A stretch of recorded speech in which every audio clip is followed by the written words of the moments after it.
Chapter 527. Huamin first dealt a card to Suyu. Then, Suyu picked up the card and glanced at it expressionlessly. He then raised his head and looked at Huamin with a complicated look in his eyes. There seemed to be 1,000 things he wanted to say. Huamin didn't look at Suyu. Instead, he continued to deal cards to Chin-Chu. After both of them received their cards, the dealer reminded them, "You can reveal your cards now." Suyu slowly spread out his card. It was a queen. The truth was, when he received the queen, he knew that he was going to lose. There was no ace, so the king was the biggest. Since he received a queen, then the king must be in Chin-Chu's hands. As expected, when Chin-Chu spread out his card, it was a king of hearts.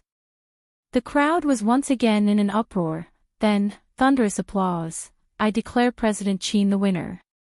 He is the god of gamblers of the Knight of Lawrence's Pearl," the foreign executive announced.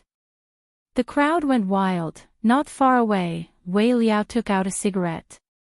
He took a deep puff and didn't say anything. Lord Su lost. He lost to Chin-Chu. Tang Chuan was very unhappy. His heart ached for the bottle of Louis XIV. Wrong, he didn't lose to Chin-Chu. He lost to Huamin, Wei Liao said with deep meaning. At the last moment, the director of the cruise ship, Lawrence, presented himself. Beside him was the most popular actress in Hollywood. He personally signed a $30 million check to Chin-Chu and took a photo with him as a souvenir. When Huamin walked off the stage, he walked past Suyu and said, "I'm sorry." "You're welcome," Suyu replied out of the blue. Then, he stood up and left. He didn't participate in this luxurious celebration. After the god of gamblers was decided, Lawrence ordered people to open 100 bottles of champagne. The atmosphere was great. A popular male singer from Europe and America started singing a rock song with a strong rhythm. Zhu Lingling forced Huamin to dance in the crowd. Huamin actually felt very uncomfortable in her heart. Suyu had already opened his mouth to beg her. He only wanted to dance with her. However, she didn't give him a chance and left all the benefits to Chin-Chu. Chin-Chu walked down the stage and hugged Huamin. "Thank you for your hard work." "Not at all. Thank you, honey.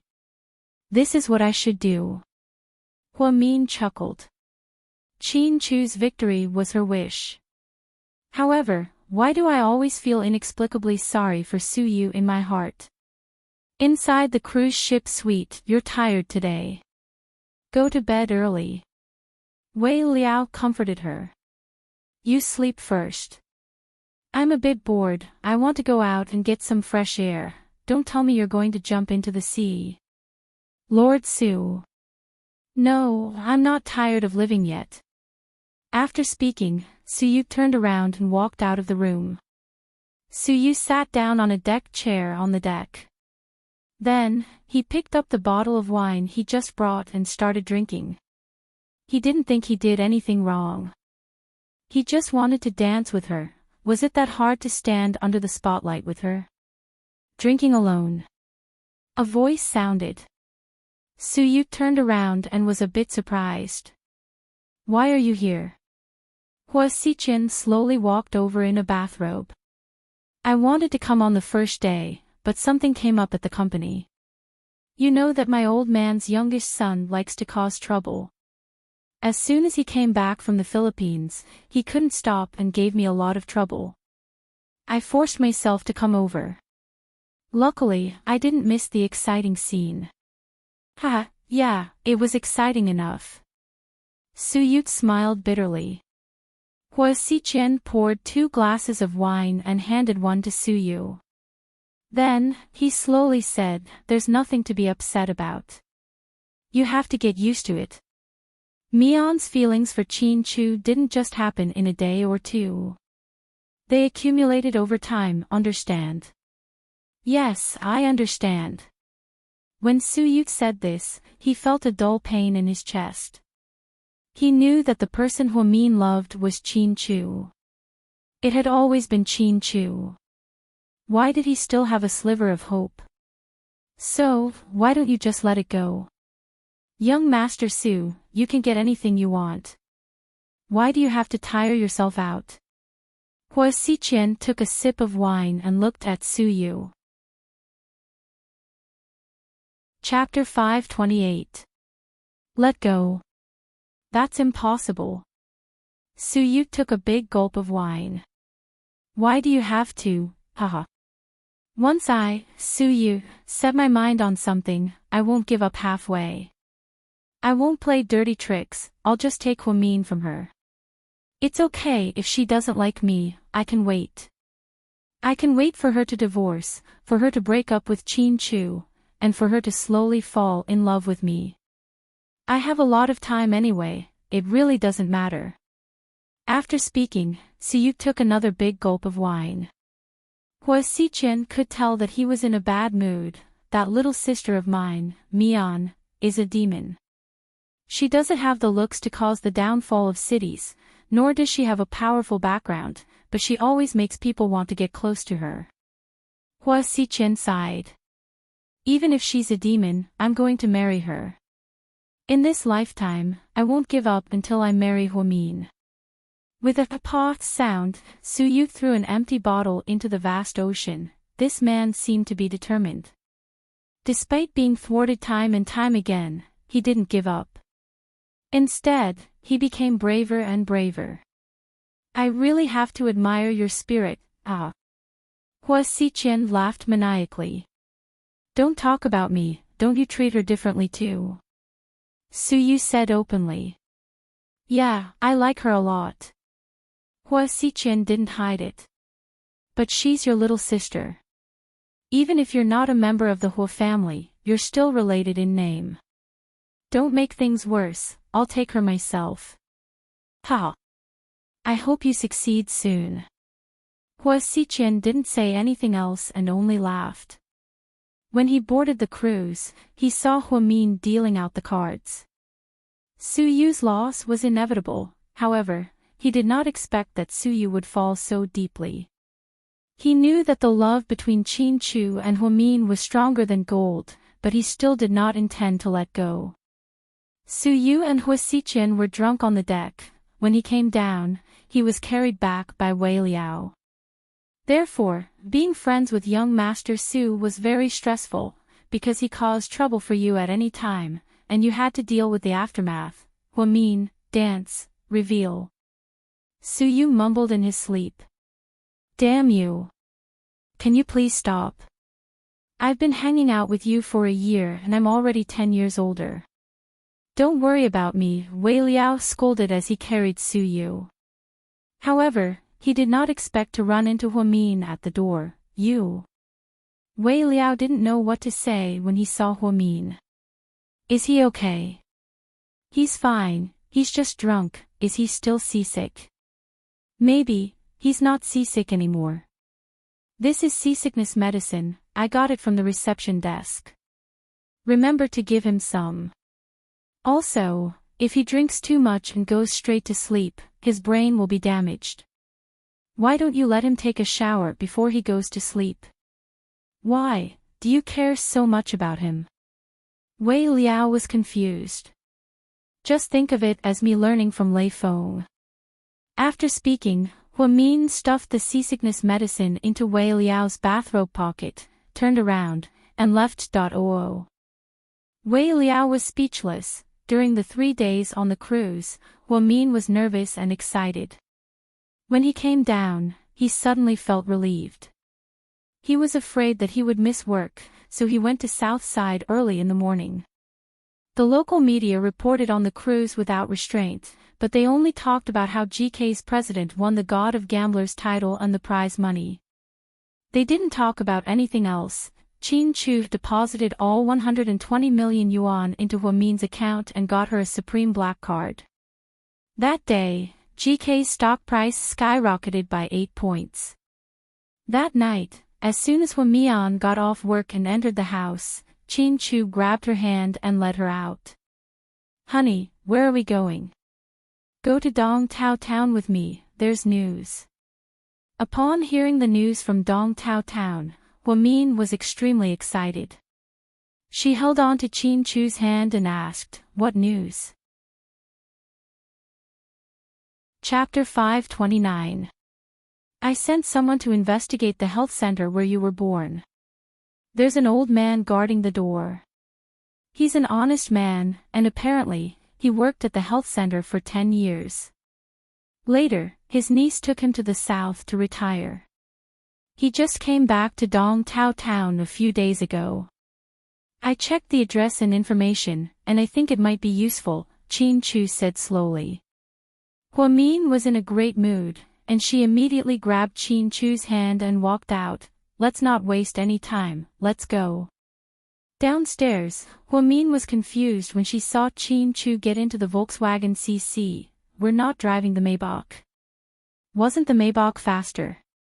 "Get in first, I'll explain." Qin Chu looked at her. Huamin understood what he meant. She sat in the front passenger seat and fastened her seatbelt. Then, the car slowly drove out of Imperial Park. "Because I think there's something fishy about your case. Someone might be trying to sabotage you, so I think we should keep a low profile. Dong Tao Town has a population of less than 50,000, and it's not very developed.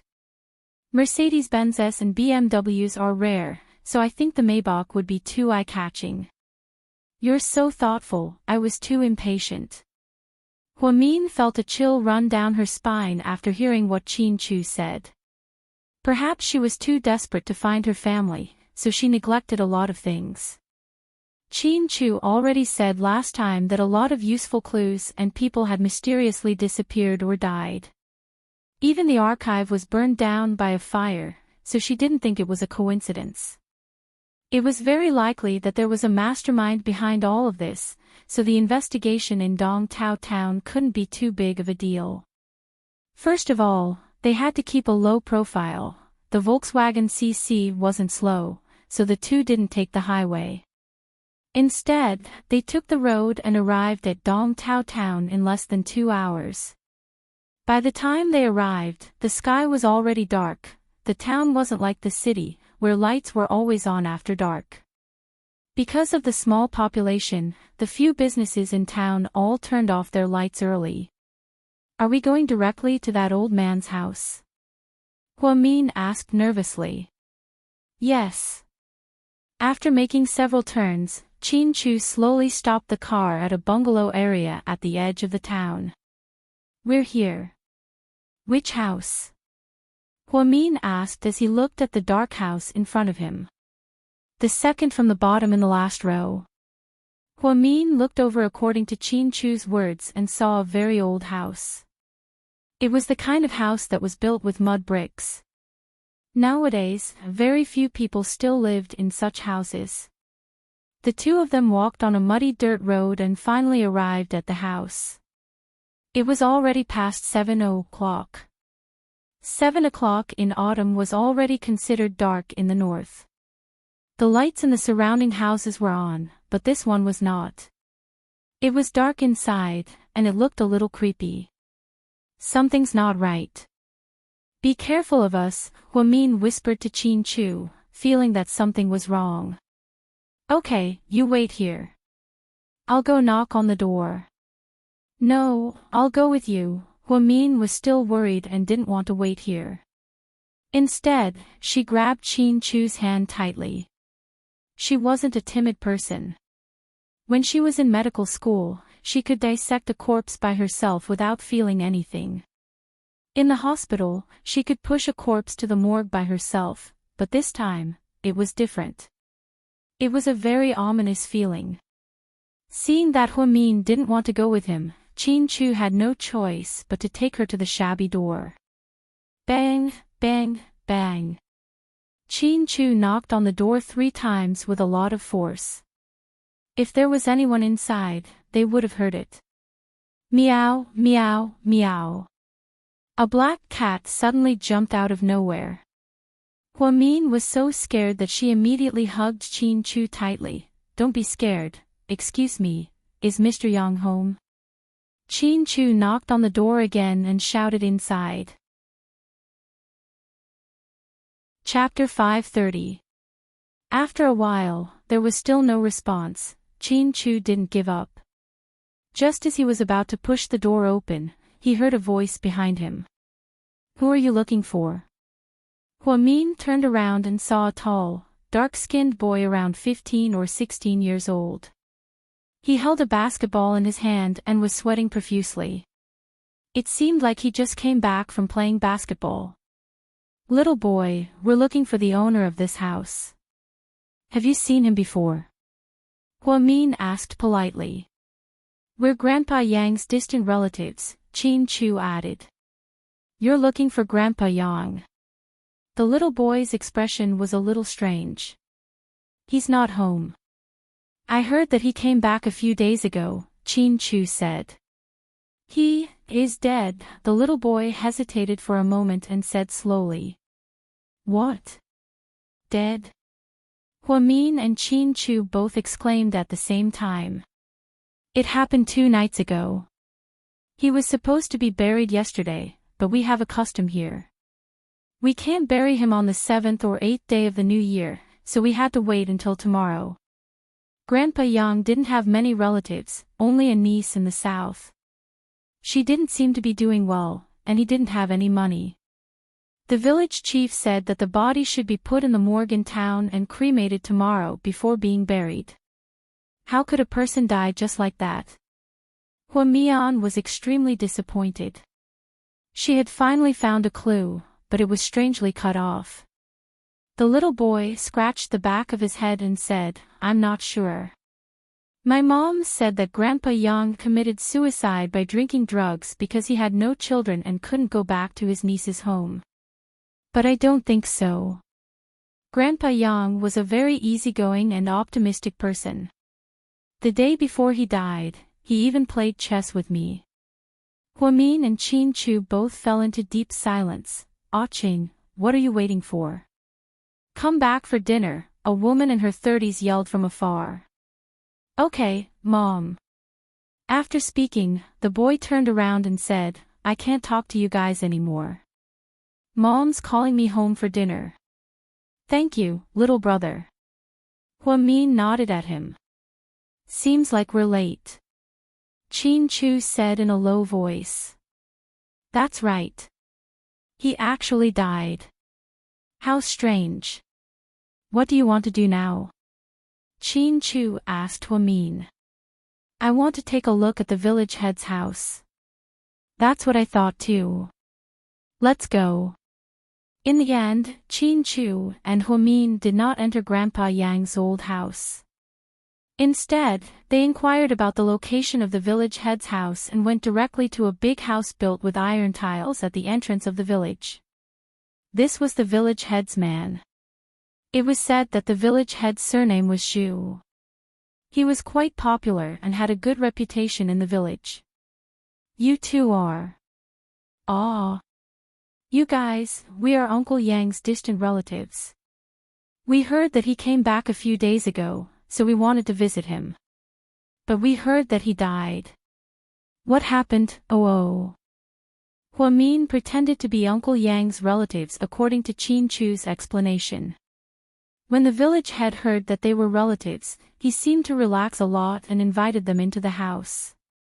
"What kind of relatives are you? Why haven't I heard him mention you before? Didn't he only have one niece?" The village head looked at Chin-Chu and Huamin in confusion. "Ah, it's like this. Uncle Yang and my family are old relatives. We haven't seen each other for many years. My parents want to find some relatives in their hometown, so they asked me to come and take a look. I heard that Uncle Yang came back from the south, so I wanted to visit him today." "Oh, I see.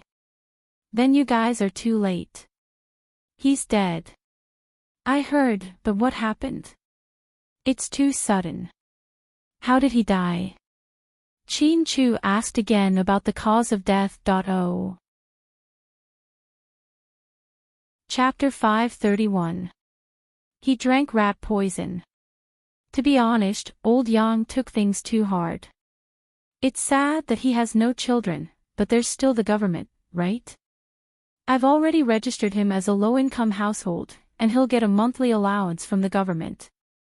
A living person won't die from holding his pee in. He just took things too hard. We're all sad.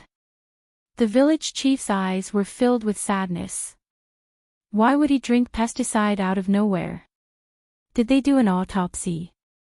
It was suicide. Wasn't it premeditated murder? Huamin didn't believe it, so he asked the main point. The village chief was slightly shocked. Murder? That's impossible. He must have committed suicide. How are you so sure? Qin Chu asked again.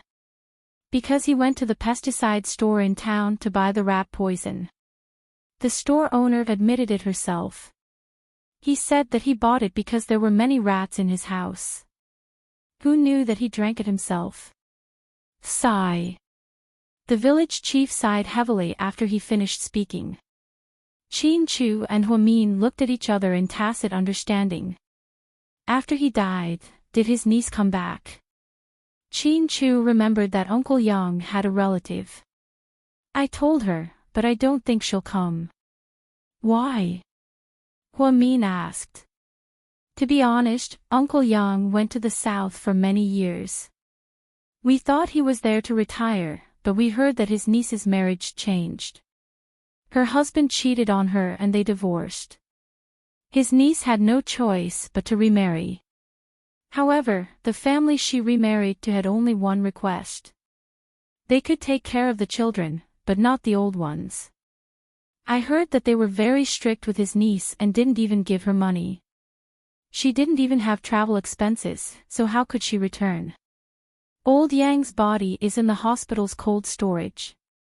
Tomorrow morning, I'll get someone to take his body away and cremate it. The cost of the cremation was raised by the villagers. How pitiful. Now, Qin Chu and Huamin understood why Uncle Yang suddenly came back from the south. It turned out that his niece's family changed and she remarried. She couldn't tolerate him, so Uncle Yang didn't want to delay her remarriage. She came back to the north alone, but there was no reason for her to commit suicide. After coming back, it wasn't like they couldn't live anymore. The country treated lonely old people pretty well, and they could maintain their livelihood. He had only been back for less than a week, and yet he had committed suicide. Huamin felt that it was a little unreasonable. Chief, has his body been examined? Yes, it's the rat poison. Have the police investigated the scene? Are there any traces of other people? For example, footprints or fingerprints? Huamin asked again. Miss, isn't your question funny?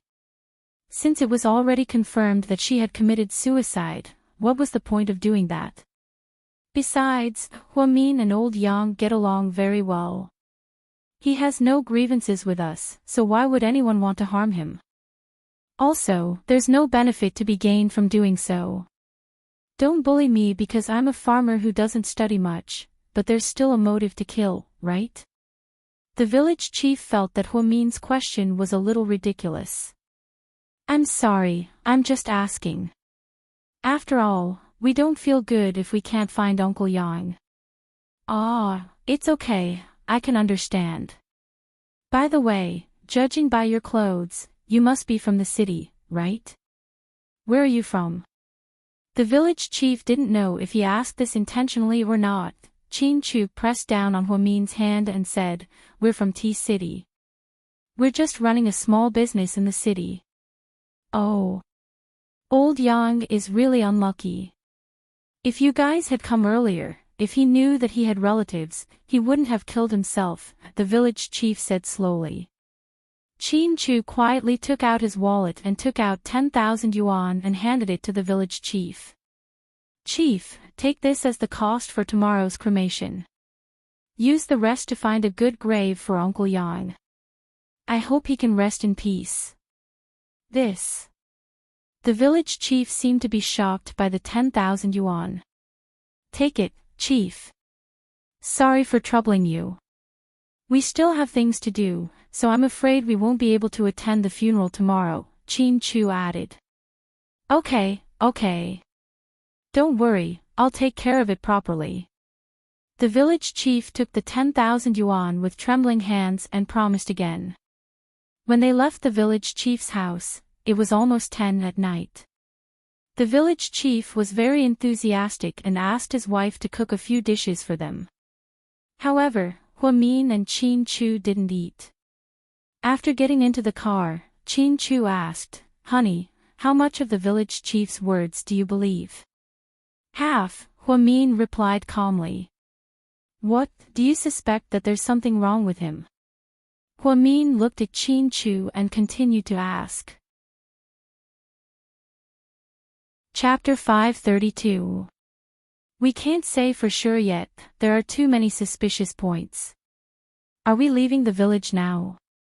Aren't we going to check out Uncle Yang's old house? Huamin thought about the creepy old house. Although she was scared, she still wanted to check it out.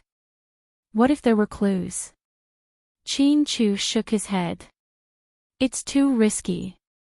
If Uncle Yang really was murdered, then the killer is probably still watching the old house right now. We're outsiders, and it's already very suspicious that we're visiting the village.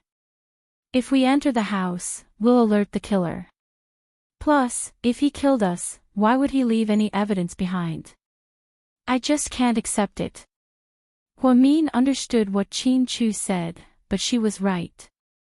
She just couldn't accept it. It wasn't easy for her to get close to her biological parents, but it was cut off again. It was a terrible feeling. Chin-Chu drove with one hand and patted the back of Huamin's hand with the other. I know, Mian, you have to stay calm. All the mysteries will be solved one day. As long as I'm alive, I'll do everything I can to help you find your biological parents so that you can reunite with them as soon as possible. Maybe they don't want to see me. Huamin began to feel depressed. It was rare for her to feel so depressed. They won't, they'll be happy to have such a cute daughter, Chin-Chu comforted her. Honey, can I still find them? Huamin wasn't confident. Of course, as long as you want to, you can. Huamin didn't say anything, and the car silently drove on the small country road. The two originally planned to leave Dongtao town, but when they were a few hundred meters away from town, they stopped at a gas station to fill up.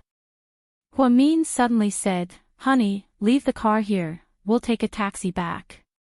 What's wrong? Chin-Chu looked at her in confusion. If someone is watching us, they should know that we have left because they saw our car leave. If we take a taxi and go back halfway, no one will notice. But why are we going back? There's no point, the clues have been cut off. I have other things to do. Huamin smiled mysteriously. Chin-Chu looked at her. Don't tell me you want to go to the morgue to dissect Uncle Yang's body. No matter what, Grandpa Yang's death is definitely not suicide. I already firmly believe that. Why? What if it was really suicide? I've never believed in coincidences. I only believe in inevitability. So, Uncle Yang's death was not a coincidence. It was carefully planned. Huamin was almost certain. Honey. I like how confident you are. As Chin-Chu watched Huamin calmly analyze the situation, he suddenly felt that the extremely quick-witted woman had returned. He was instantly in a good mood. Let's go. Yes. The two left the CC at a gas station and took a taxi back to Dongtao town.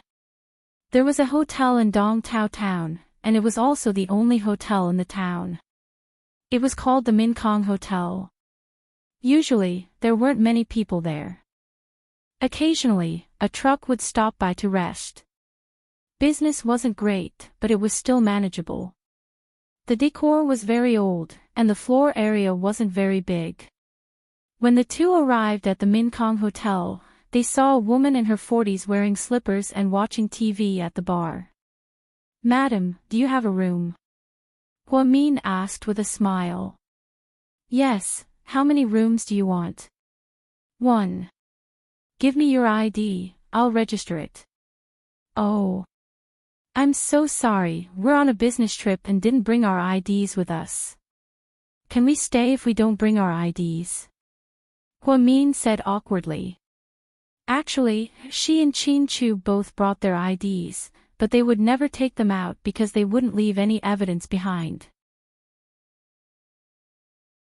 Chapter 533. You didn't bring any. That won't do. You can't stay here without an ID card. They've been very strict recently. When the lady boss heard Huamin say that he didn't bring any, she immediately waved her hand and refused. Lady boss, can you please make an exception? We're really tired. We want to rest here for one night. Just one night is fine. I really can't. They're too strict. We're also afraid that they'll investigate. Do you know that they'll fine us? The lady boss didn't look at Huamin. She just kept eating sunflower seeds and watching TV. She seemed a little unreasonable. Qin Chu didn't say anything.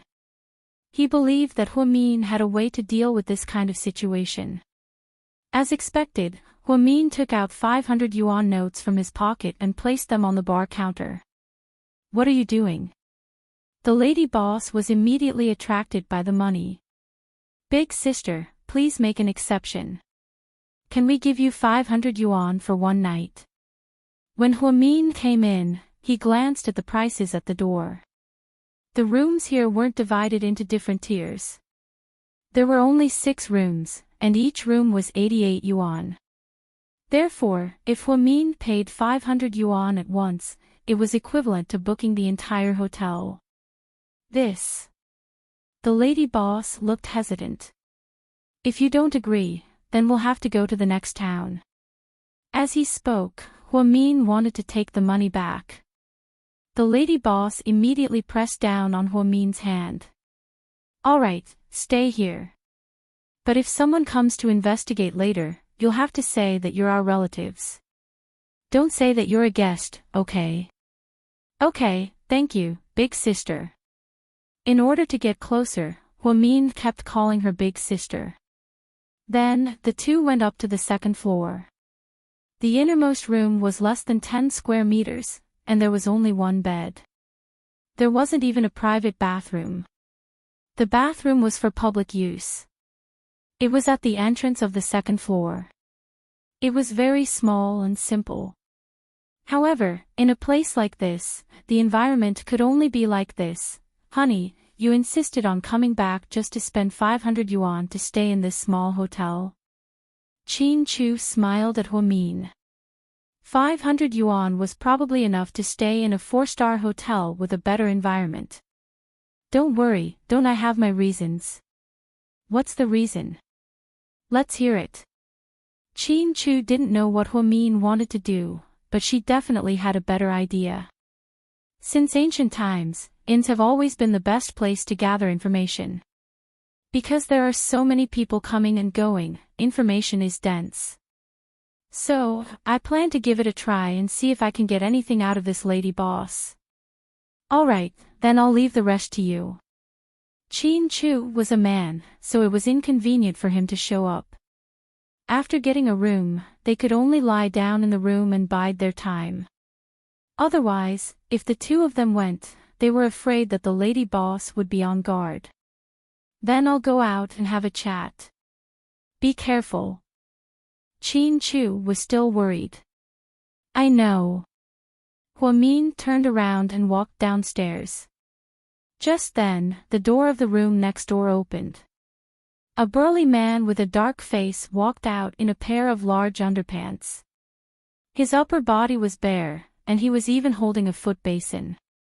When he saw Huamin, he froze. Huamin ignored him and went downstairs. Then, she moved a small stool and sat down in front of the bar. Miss, you don't have air conditioning here. It's pretty hot upstairs, so I came down to cool off. Huamin said as she picked up the fan on the bar. It wasn't hot in September, but the room in the inn was too small and the windows were small, so it was stuffy. This place doesn't have air conditioning. It's not like the hotels in the big cities. Plus, 88 yuan is already a good deal. It's not even enough to cover the electricity bill. We don't know how to install air conditioning. You're right. Huamin smiled. Then, she glanced at the TV show that the lady boss was watching. It turned out to be a very popular web series called Yuzue. It was said to be a highly intelligent and brain-burning show with a good plot.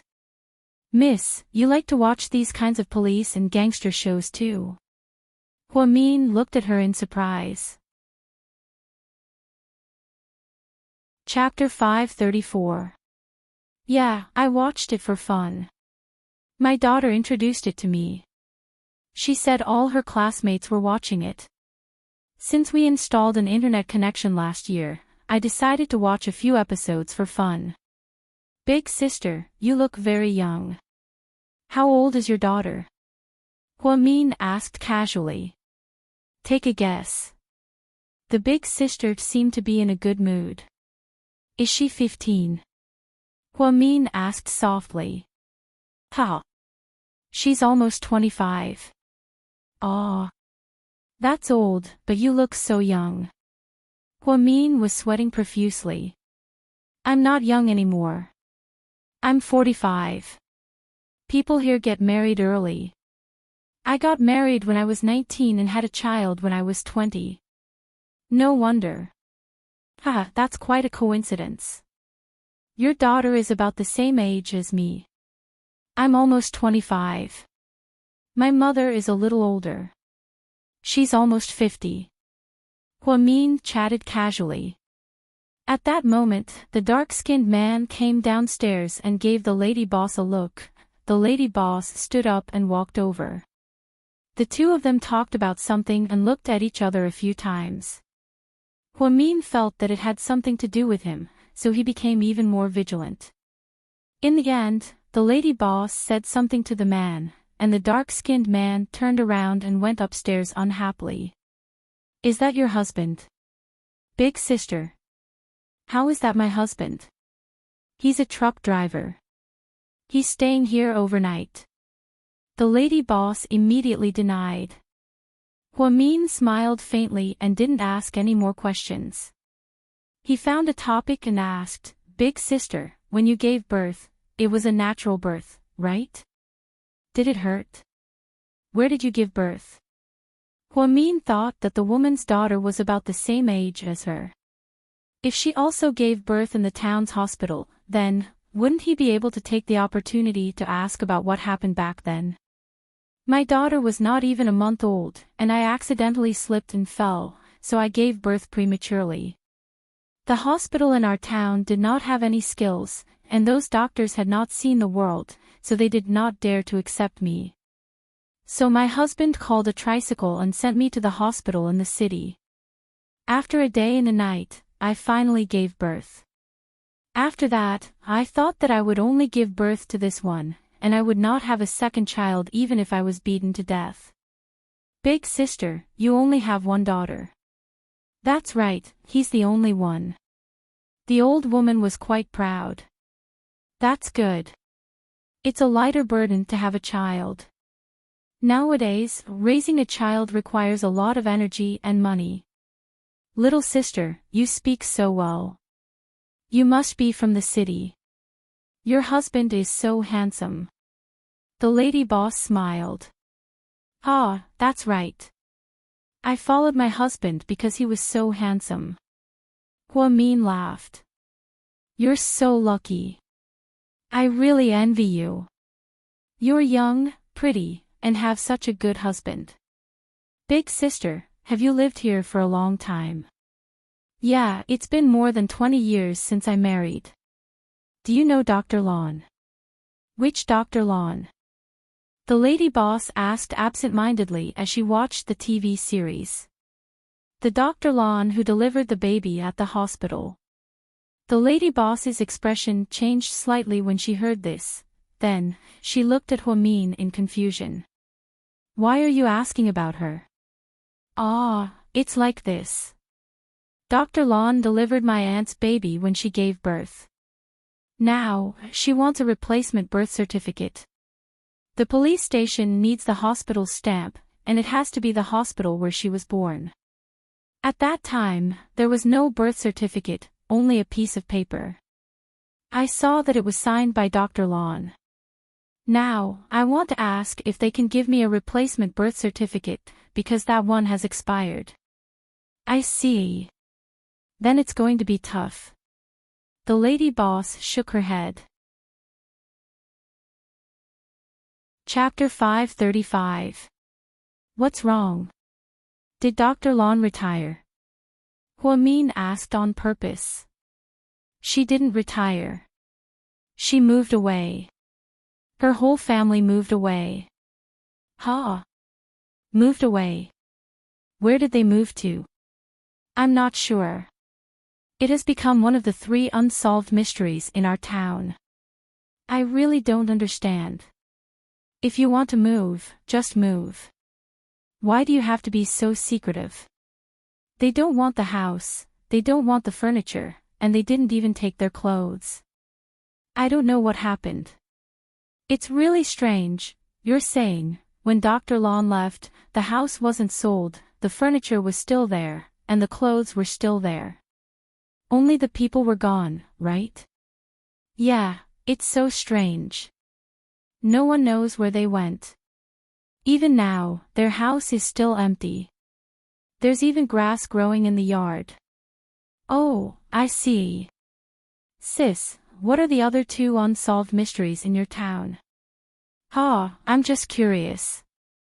I always want to hear interesting gossip. The other 2 mysteries are about the strange fire at the hospital. That fire, was there anything strange about it?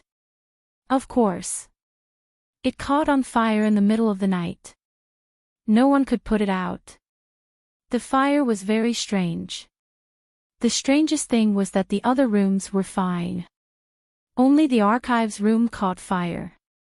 In the end, all the records were destroyed. The hospital had to rebuild the archives. Luckily, no one died. The fire was so scary that my husband and I went to the scene. You're saying, the fire couldn't be put out? How's that possible? Huamin smiled. It's true. You might not believe me even if I tell you, but the fire couldn't be extinguished by water. It kept burning and burning until it was extinguished by itself. The elders said that there was a monster in the room, a spider spirit or something like that. They said that it was a heavenly fire that was used to enforce justice on behalf of the heavens and destroy those monsters. That's an interesting legend. What about the other one? Huamin continued to ask. The other one. The shop owner was about to say when a man walked in. He saw a man in his 40s walk in. He was thin and wore a black shirt. What nonsense are you talking about? You're back.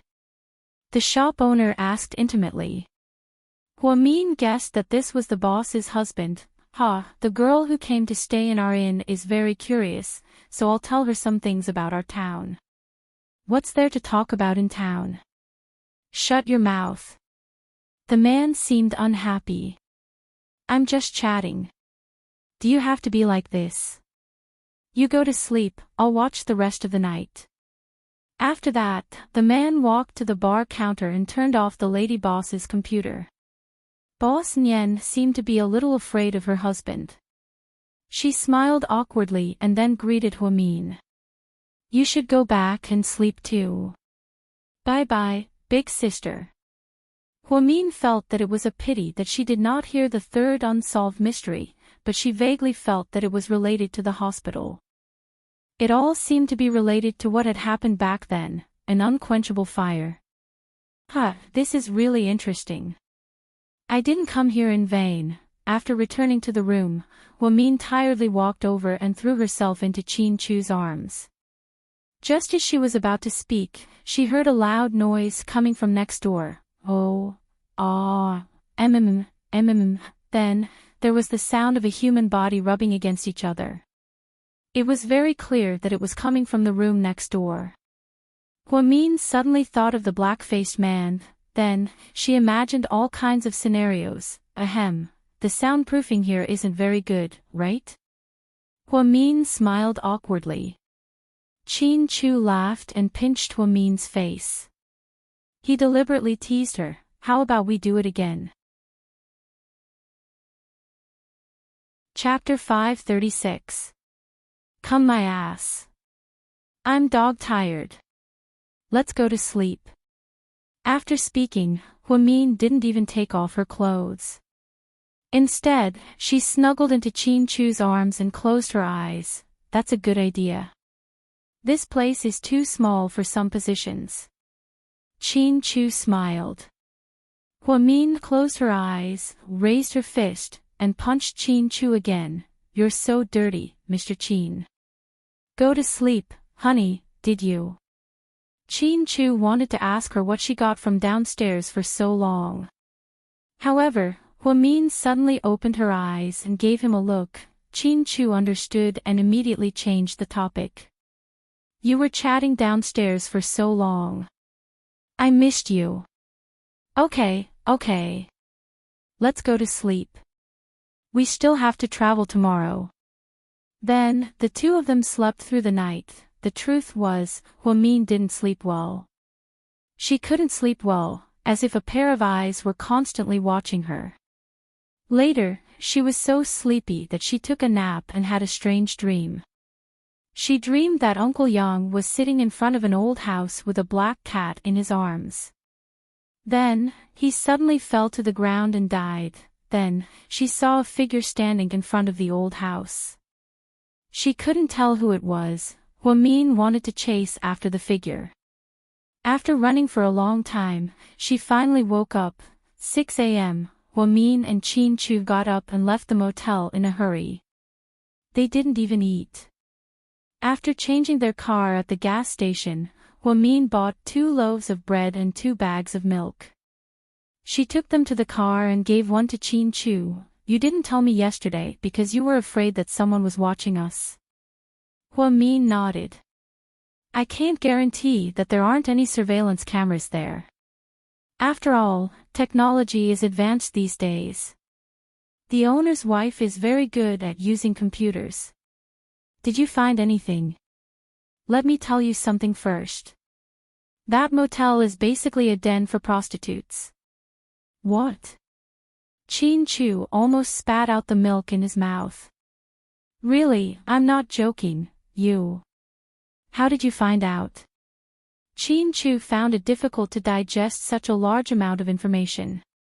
First of all, Dong Tao Town doesn't have a lot of mobile heat sources, so their hotel won't have any business at all.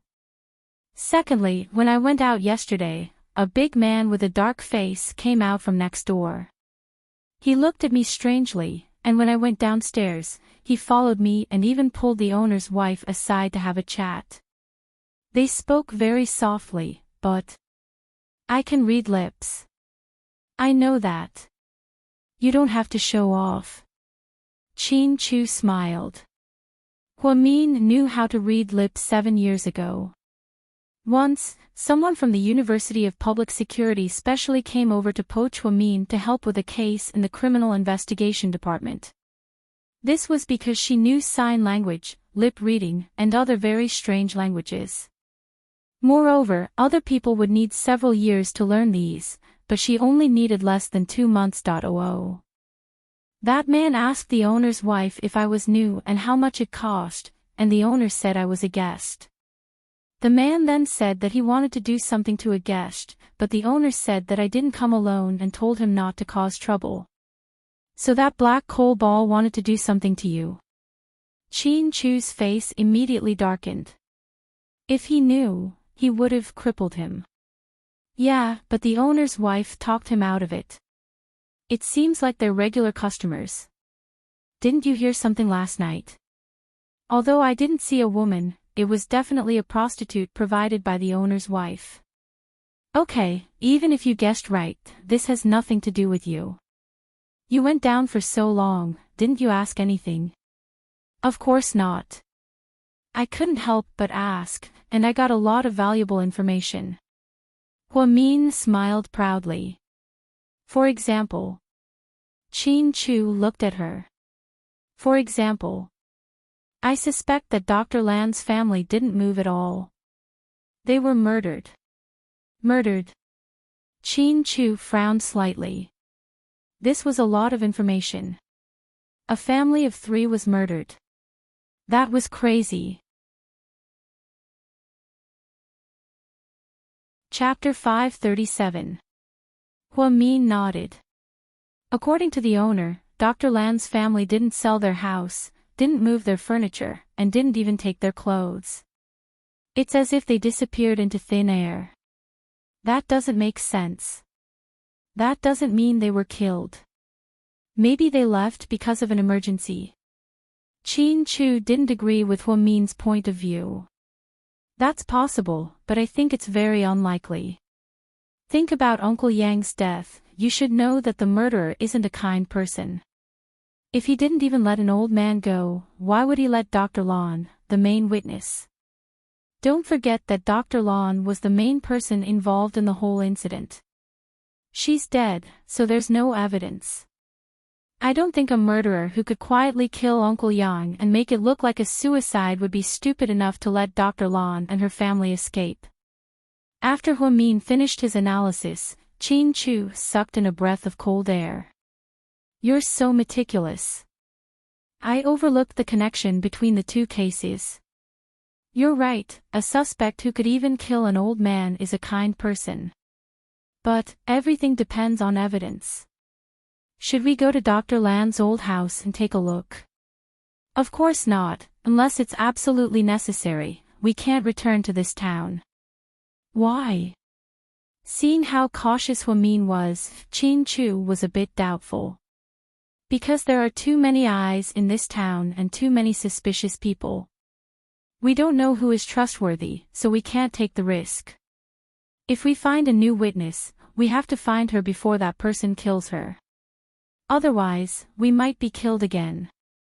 The owner's husband, that man, although I haven't interacted much with him, he's very strange. How so? Huamin thought for a moment and carefully recalled, my sixth sense, a woman's sharp intuition. I feel like that person isn't as simple as he seems. Plus, it was the first time we met, and he didn't seem friendly to me. I feel like something's wrong. Maybe you're too nervous. Qin Chu comforted. Maybe, but I'm sure of one thing. What? The fire that burned down the archives of the health center was definitely man-made. Not only was it man-made, but it was also done by someone who knows a lot about chemistry. Oh. Why do you say that? This was something that Qin Chu did not expect. Huamin looked at Qin Chu with a smile. The owner told me that the fire was very strange. He couldn't even extinguish the fire when he tried. That's why the old man said that it was a fire from the heavens, a fire meant to burn monsters to death. That's how the rumor spread. However, the owner's wife also witnessed the fire with her own eyes. She also said that the fire grew bigger after she watered it. It was very scary. Do you think, under those circumstances, the more she watered, the bigger the fire became? I understand now. The person who set the fire is someone who understands the principles of chemistry. He stored some chemical substances in the place where the fire started, such as potassium, sodium, magnesium, calcium carbide, quicklime, and other flammable substances. Because these substances react when they come into contact with water, not only did the fire not go out, it grew bigger and bigger.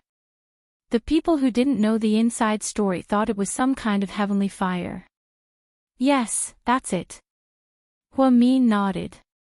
I didn't expect so many strange things to happen in a small town.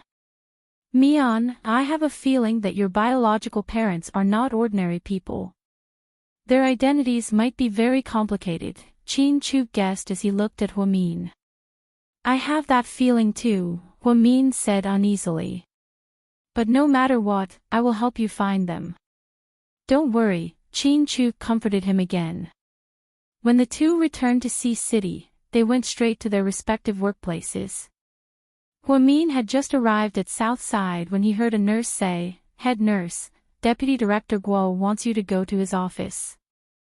Okay. Huamin nodded. He hurriedly changed into his white lab coat and walked upstairs to the Deputy Director's office.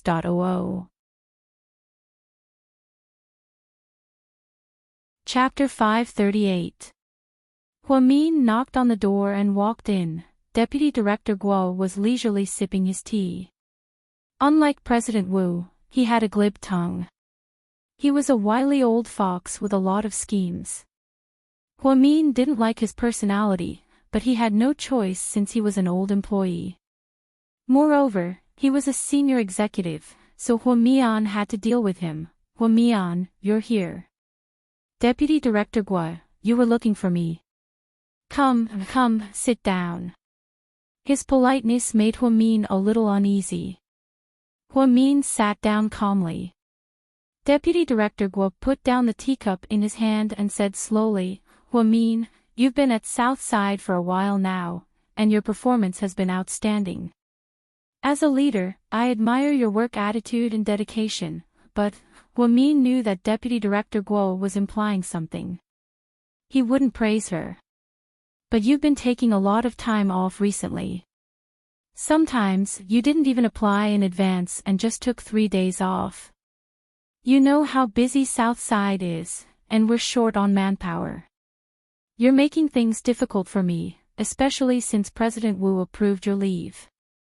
But think about it, President Wu is in charge of the first hospital, and I'm in charge of South Side. So, if you have any problems in the future, you can just tell me. You don't have to bother President Wu. After all, he's so busy every day, and he doesn't want to take care of small things like this. What do you think?" Huamin laughed in her heart when she heard that. So, it turned out that Deputy Director Guo didn't give him any face because she took a leave of absence. However, Qin Chu was the one who approved her leave for 3 days on Yunding Mountain and this time on Gamble God, okay? She didn't even have time to ask for leave. However, Huamin didn't want to argue with Deputy Director Guo, so she nodded and said, "Deputy Director Guo, you're right. I'll keep that in mind. Okay, I won't argue with you about this. After all, you've been here for less than a year, so there are a lot of things that you don't know. You'll understand soon enough." Okay. Huamin nodded. Deputy Director Guo glanced at Huiyao and said, "Huiyao, I've been renovating my new house recently, and I'm short on funds. I need about 2 million yuan. Can you lend me some of the money from the Hua Foundation? Consider it a loan. I'll fill in the money as soon as I have enough. I promise I won't delay your work. What do you think?" After Deputy Dean Guo finished speaking, Huamin suddenly realized that criticizing him for asking for leave was just an excuse. That was their real motive. Did they want to touch the Hua Corporation's money? Ha! Vice Director, I won't lie to you. I don't have the right to touch the Hua Foundation's money. Moreover, it's such a large sum. Every time I want to move the money, I have to go through Mr. Hua Xichen directly. How about this? I'll give him a call and tell him about your situation. I believe that with your relationship with President Hua, 2 million won't be a problem." Then, Huamin picked up his phone and pretended to make a call. However, Deputy Director Guo immediately stopped him. No. Don't bother President Hua with such a small matter. He's so busy every day. Why don't I think of something else to do with the renovations? Sure, but if you need any help, remember to let President Hua know. As long as President Hua agrees, I'll approve the money immediately.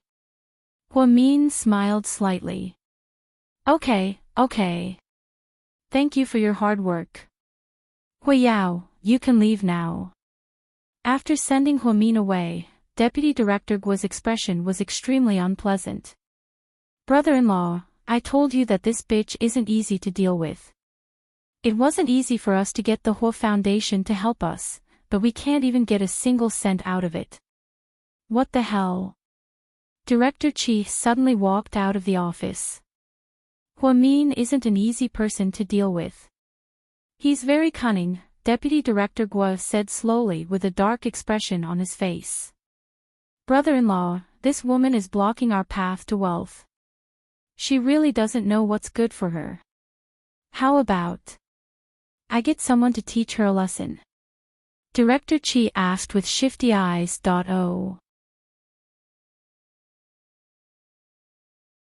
Chapter 539. That's ridiculous. Do you know who she is? How dare you touch her? Isn't she just an illegitimate daughter of the Huo Corporation? I heard that she doesn't have a good relationship with the Huo Xiqian. I don't know what's wrong with Huo Xiqian's head that made her the president of the foundation. Seriously. Not only is she the illegitimate daughter of the Huo Corporation, but she's also someone that Wu Zhongxing values. I believe that old man Wu Zhongxing wouldn't help someone for no reason. She must have some unknown background. What background? Is she Wu Zhongxing's mistress? Director Chi said with disdain. That's none of your business. Just don't act rashly, brother-in-law, you're being too careful. She's only in her 20s, what can she do? She must have found a sugar daddy to replace her VW with an Audi R8. Which nurse at Southside hasn't been with a rich man before? Otherwise, how could she drive a Mercedes-Benz or a BMW with her pathetic salary? That woman Huo Min looks like an upright person, but she's actually a gold digger. Otherwise, where would she get her sports car from? I heard that a while ago, when young Master Su was recuperating here, there were rumors about them. Su Yu. Deputy Director Guo was slightly surprised. Yeah, but I think Su Yu is tired of her now. After all, she's not a stunning beauty, and he's just looking for something new. You don't know that men like women who can't be conquered. Huo Mian's arrogant look probably caught young Master Su's eye, but I didn't hear anything else. It's probably just a one-time thing. If you ask me, this woman, you should set a trap for her and get her into bed. Once she's in bed, she'll listen to everything you say. She'll listen to you. All you know is bed, bed, bed. You'd better behave yourself these days. Don't let anyone catch you. Don't mess around with those young nurses. You might die on a woman one day. Oh, I know, brother-in-law. Director Chi looked impatient. The two of them wanted to touch Huo Min's money, but they got nothing because Huo Min was an extremely stubborn woman. Minister Chi had once hinted to Huo Min that if he was willing to help them, he would give Huo Min a 30% commission. However, Huo Min had directly rejected him. Although Huo Xiqian wasn't a good person, since he asked her to manage the fund, she had to manage it well. After all, those were life-saving donations. After being scolded by Vice Dean Guo, Huo Min returned to his office to organize the materials. Head nurse, is it time for ward rounds? All right. Head nurse, a new patient was admitted to room 1 yesterday. He injured his ankle while playing basketball. It's not a big deal, but his family seems to be very rich. They've been stressing about giving him the best treatment plan. They even prepared 2 orthopedic specialists for 24 hours a day. There are people like that. Huo Min was a bit speechless. If his family is so rich that they can afford to hire specialists to treat him, why would he come to us for treatment? Huo Min didn't understand their logic at all. We thought it was strange too, but no one dared to ask. The patient doesn't seem to have a good temper. Bad temper. Don't tell me Su Yu is back again. Huo Min had a bad feeling. It's not young Master Su. When the nurse heard Huo Min's name, she blushed slightly and said shyly. That's good. Hearing that it wasn't Suyu, Huamin was relieved. Huamin led the two nurses to room 1 with Huamin's medical record. Looking at the name on the medical record, she vaguely felt like it was familiar, but she couldn't remember where. Tang Chuan. I think I've heard this name before, Huamin mumbled. Then, the nurse knocked on the door and pushed it open. When Huamin saw the person, he immediately remembered that this person was Su Yu's friend. He always hung out with someone named Wei Liao. Hey, head nurse, you're just in time. My leg hurts, hurry up and take a look at it. At this moment, Tang Chuan was munching on an apple as he watched EXO's concert on TV. He seemed to be in a good mood and didn't look like his leg was hurting at all. Chapter 540. I think you're in better spirits than most people. You don't look like you have leg pain at all. Huamin walked over and looked at Tang Chuan with a file in her hand. My spirit and my leg shouldn't conflict. I'm an optimist. Even if my leg is broken, I'll eat and drink as I should. Huamin ignored the talkative man and looked down at his medical record. She sprained her ankle while playing basketball. This was actually a very small matter. She went to find a Chinese massage practitioner and she would be fine after resting for a period of time. Why did he have to come to Southside in such a big way? Was he here to burn money? Huamin closed the file and looked at Tang Chuan with her black-rimmed glasses. I've looked at your medical record. You don't need to come to Southside for treatment. You can just rest at home. Are you sure you want to occupy a bed here? What are you talking about? I have money and I'm happy to stay here. What's wrong with occupying a bed? I'll come to Southside for treatment even if I have a small cold, let alone an ankle injury. I have money and I can do whatever I want. Tang Chuan had heard Wei Liao say a long time ago that Huamin was a very strange woman. So, he wanted to take the opportunity to exchange a few moves with her and see what she was capable of to make Su Yu so infatuated with her. Huamin didn't get angry when she heard what he said. Instead, she came back to her senses and ordered, "Get ready to draw blood from the patient in room 1. I suspect that his foot has various inflammatory lesions. Be careful. Draw 6 tubes and do a detailed examination." Yes, head nurse. Hey, wait a minute. Why do we need to draw blood? And so much blood. Tang Chuan's expression immediately changed. He put down the apple in his hand and was no longer in the mood to eat. This is Southside's policy. For the sake of the patient, we have to give you a comprehensive examination. This is responsible for your health, Huamin. You're abusing your position to get revenge. I want to file a complaint against you. You are welcome to complain. Then, Huamin said to another nurse, the patient in room 1 is emotionally unstable. I suspect that he has symptoms of mania. Go to the psychiatry department and get a doctor to come over and do a mental evaluation on him. If there is no problem, he can continue to stay in the orthopedics department. If there is a problem with the psychiatry department, then, ask him to transfer to another department.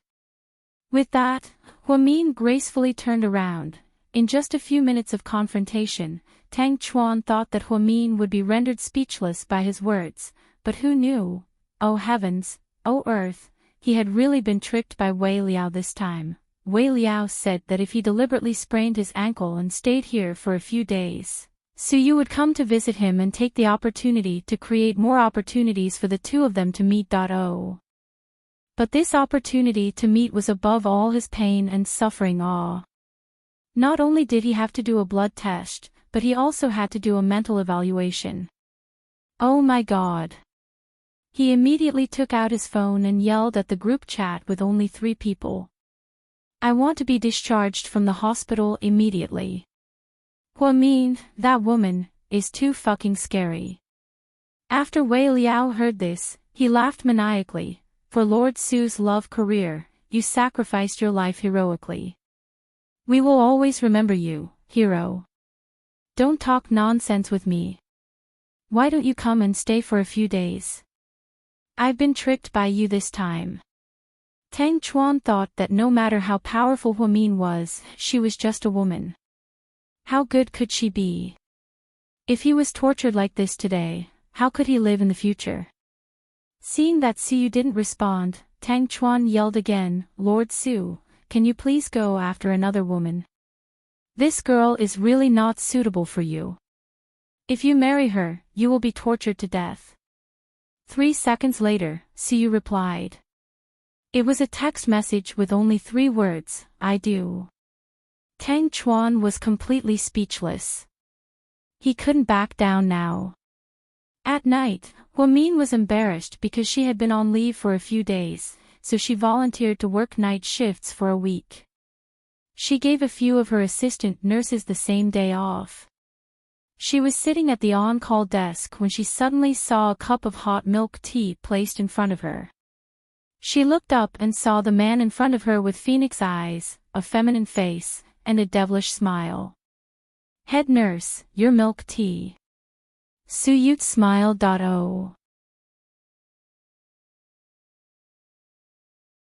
Chapter 541. Why are you here? Huamin wasn't surprised to see Su Yu. After Tang Chuan was hospitalized, Huamin was no longer surprised.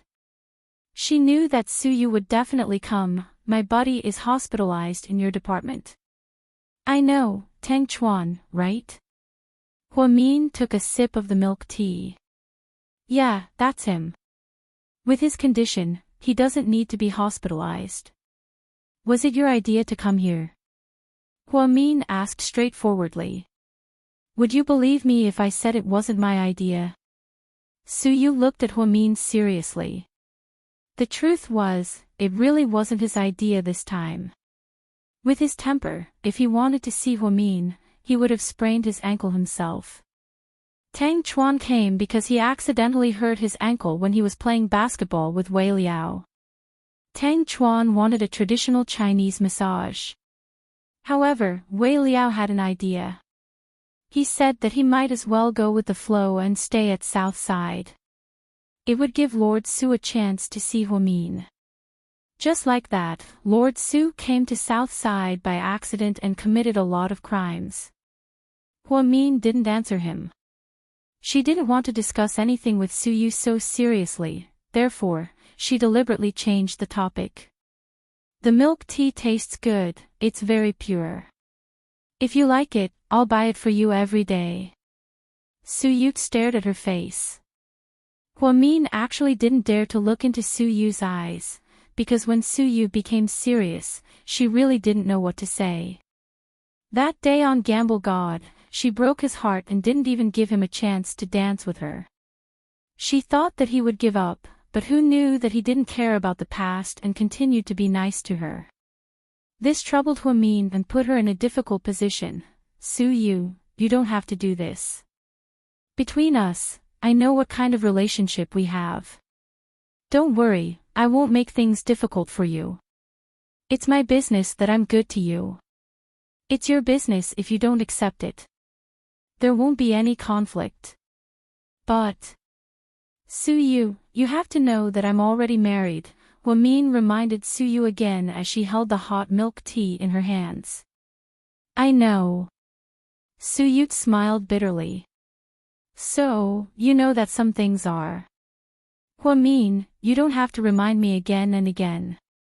I know my place, and I know how you feel about me. Right now, I just want to be good to you. I don't want anything from you, and I don't want anything from you. I'm a free-spirited person, and everything I like depends on my mood. If I'm happy, then I'll be happy when I buy you milk tea. That's my mood, and I cherish this mood because no one has made me this happy in over 20 years, so just think of it as me entertaining myself. Su Yu was actually a man with a high IQ and EQ. His childish behavior before was because he had never met someone he liked as much as he did, so he didn't know what to do. Now that he slowly got to know Su Yu, he realized that he understood everything. including his feelings for Huamin, and Huamin's attitude toward him. Therefore, Suyu's words left Huamin speechless. For the first time, Huamin actually lost in a war of words between the two of them. You can reject someone who loves you, but you can't trample on someone's sincere heart. She had already made things very clear to Suyu, but the fact that Suyu could still say something like this showed that he knew better than she did. Why do you have to? Huamin turned his head away, not daring to look into Suyu's eyes. He felt a little sad. I think I might have owed you in my past life. Suyu's lips curled up slightly as his tall figure stood in front of the on-call desk. Just then, Huamin's phone rang. It was a video call invitation from Qin Chu. Huamin looked at Suyu guiltily. Chapter 542. Suyu immediately understood. Then, he turned around in disappointment. Huamin picked up the video call and saw that Qin Chu was still at work. Behind him was the office. Honey, are you hungry? I'm not hungry, I just ordered supper for you. It'll be here in about half an hour. Remember to eat it, Qin Chu gently reminded her. I've gained a lot of weight lately and you're still feeding me. Are you trying to turn me into a pig? I'm not worried about you gaining weight, I'm worried about you losing weight. Just then, Qin Chu saw a cup of milk tea on Huamin's desk. It was from a luxurious restaurant in the city. With Huamin's personality, she probably wouldn't buy something so expensive, even if she was rich. However, Qin Chu didn't ask directly. Instead, he asked, did Zhu Lingling visit you at the hospital? No, she's been flying these days. Oh, what's wrong? Nothing, you need to take care of yourself. I'll pick you up for breakfast tomorrow morning. Okay, you too. Don't tire yourself out. Huamin smiled happily and hung up. After hanging up the phone, Qin Chu's eyes darkened. That person didn't seem to have given up after losing to him. Assistant Yang. Sir, what can I do for you? Assistant Yang immediately ran in. Does Imperial Star only invest in film and television? Is there anything else?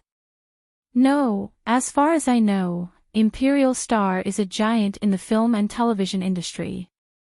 They're very good at creating stars. Every year, they produce more than a dozen movies and more than 100 TV series. They're very powerful. Also, the president of Imperial Star, Suyu, has a powerful background. You've probably heard of the Su Corporation's private bank, right? I have. Qin Chu nodded. That bank is the Su family's private property. They have assets all over the country, so you can say that the Su Corporation is Imperial Star's backing. As long as they have money, they can do the best in any industry.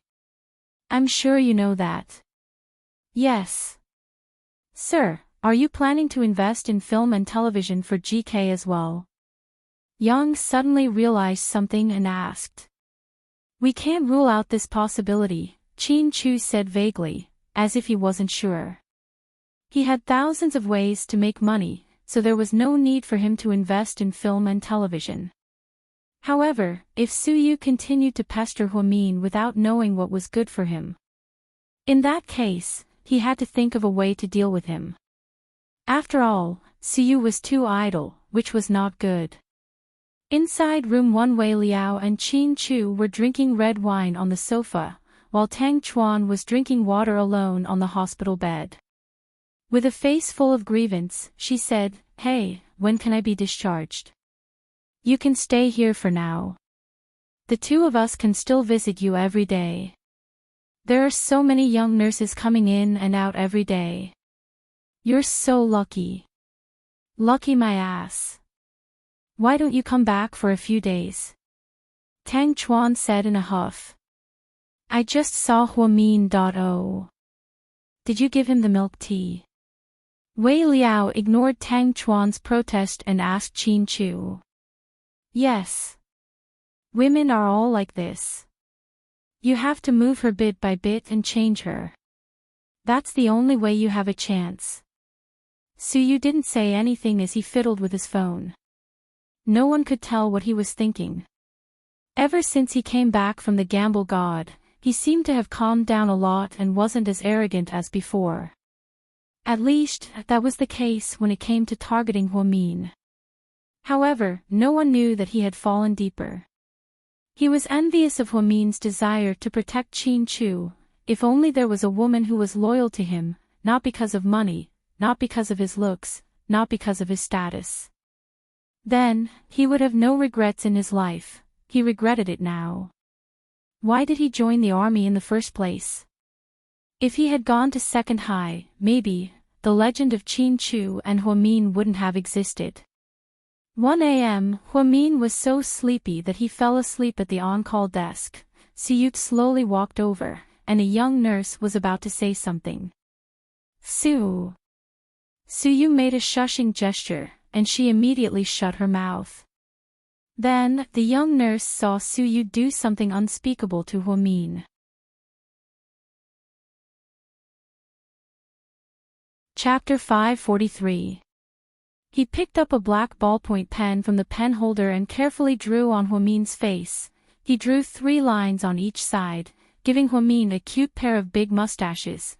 The nurse couldn't help but want to laugh, but she didn't dare to, so she covered her mouth tightly. After he finished, Suyu still wasn't satisfied, so he added a finishing touch and drew a king on Huamin's forehead. He looked like a cute little tiger with blood all over his face. This time, Suyu was very satisfied. He carefully took out his phone and turned it to silent mode. Then, with a click, he took a photo of Huamin. Not counting the photo at the charity event, this was the second photo of Huamin alone. He believed that even Qin Chu didn't have a collector's edition of this photo. After the prank, Suyu took out 1,000 yuan and threw it to the nurse. He didn't know if it was hush money or money for helping the tyrant. Then, he drove away in his black Lamborghini. He didn't feel the slightest bit of heartache when he lost Louis XIV on the gamble god ship. Today, because of a photo, he was as happy as a child. Suyu suddenly realized that Huamin had become an indispensable part of his life. Look at this. He took out his phone and handed it to Wei Liao, who was sitting in the front passenger seat. Pfft, ha ha ha, so cute, did you do this? Yup. Suyu nodded proudly. When she wakes up, she'll be mad, right? Will she come after you? I hope she does. That way, I'll have another chance to see her. Suyu was in a good mood. At this time, Wei Liao suddenly said, "Oh, I'm sorry, my hand slipped and I deleted it." With a screech, Suyu stepped on the brakes and stopped the car by the side of the road. Then, without another word, he grabbed Wei Liao's neck. Ha ha ha. I'm just kidding. Don't pinch me, it hurts. Wei Liao wasn't afraid of death. He actually dared to joke around with Suyu. God knows how much Suyu treasured Huamin's photos. I heard that Huamin had a nickname when she was in school. She was called Goddess Hua. So what? Suyu asked. This is my understanding of a goddess. Originally, there was no goddess in this world. There were many people who wanted to sleep with her, so she became a goddess. Suyu, so, in the end, you just want to sleep with Huamin, right? Of course I want to sleep with her, but I have to make sure that she can fall in love with me. What if Huamin doesn't love you for the rest of her life? Wei Liao poured a bucket of cold water on Suyu. That's impossible. I'm so handsome and suave. Suyu couldn't continue as he spoke. Then I'll wait for her to fall in love with me. As long as I'm alive, there's always hope, right? Wei Liao rarely saw Suyu so pessimistic. It seemed like Huamin had become an obsession in his heart.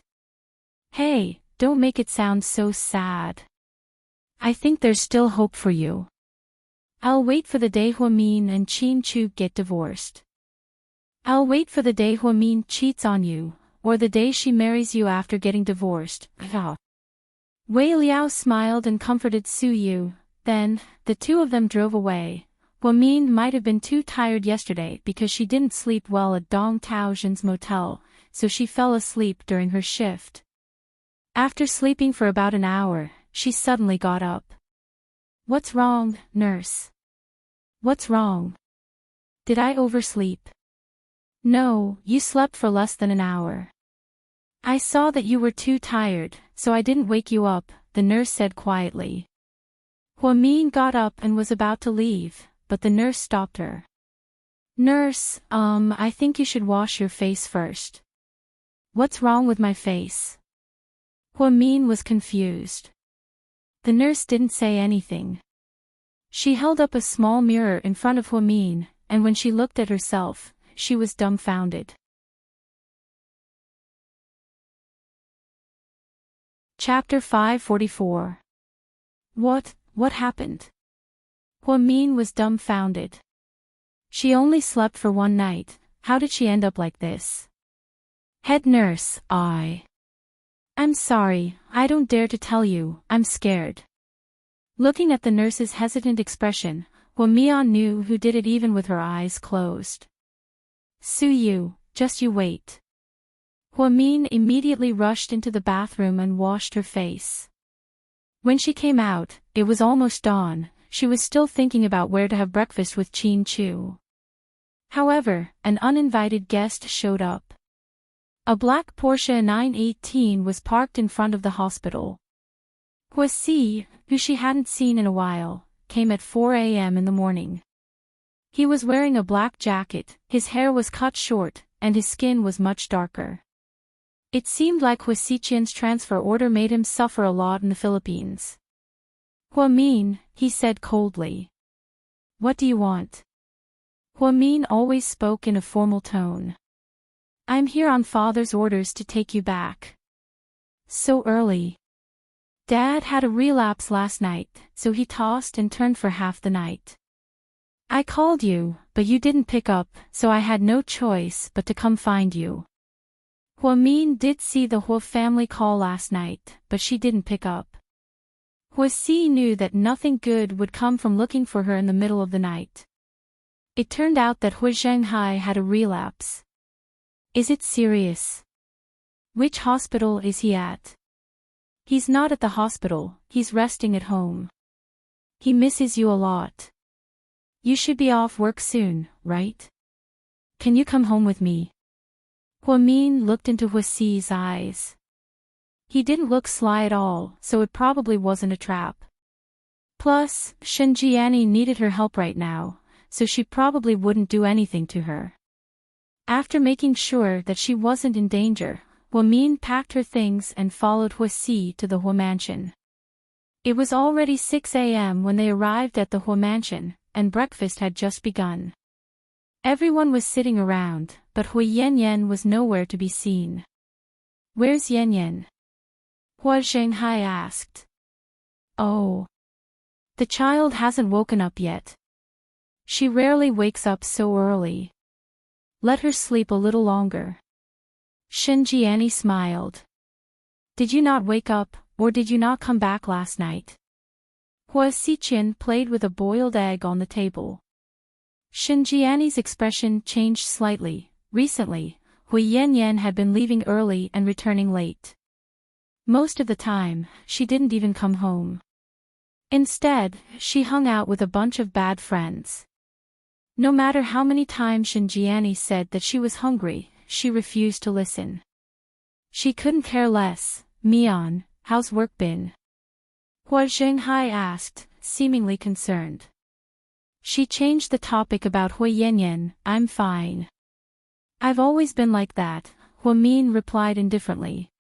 You've always been in charge of your brother's fund, right?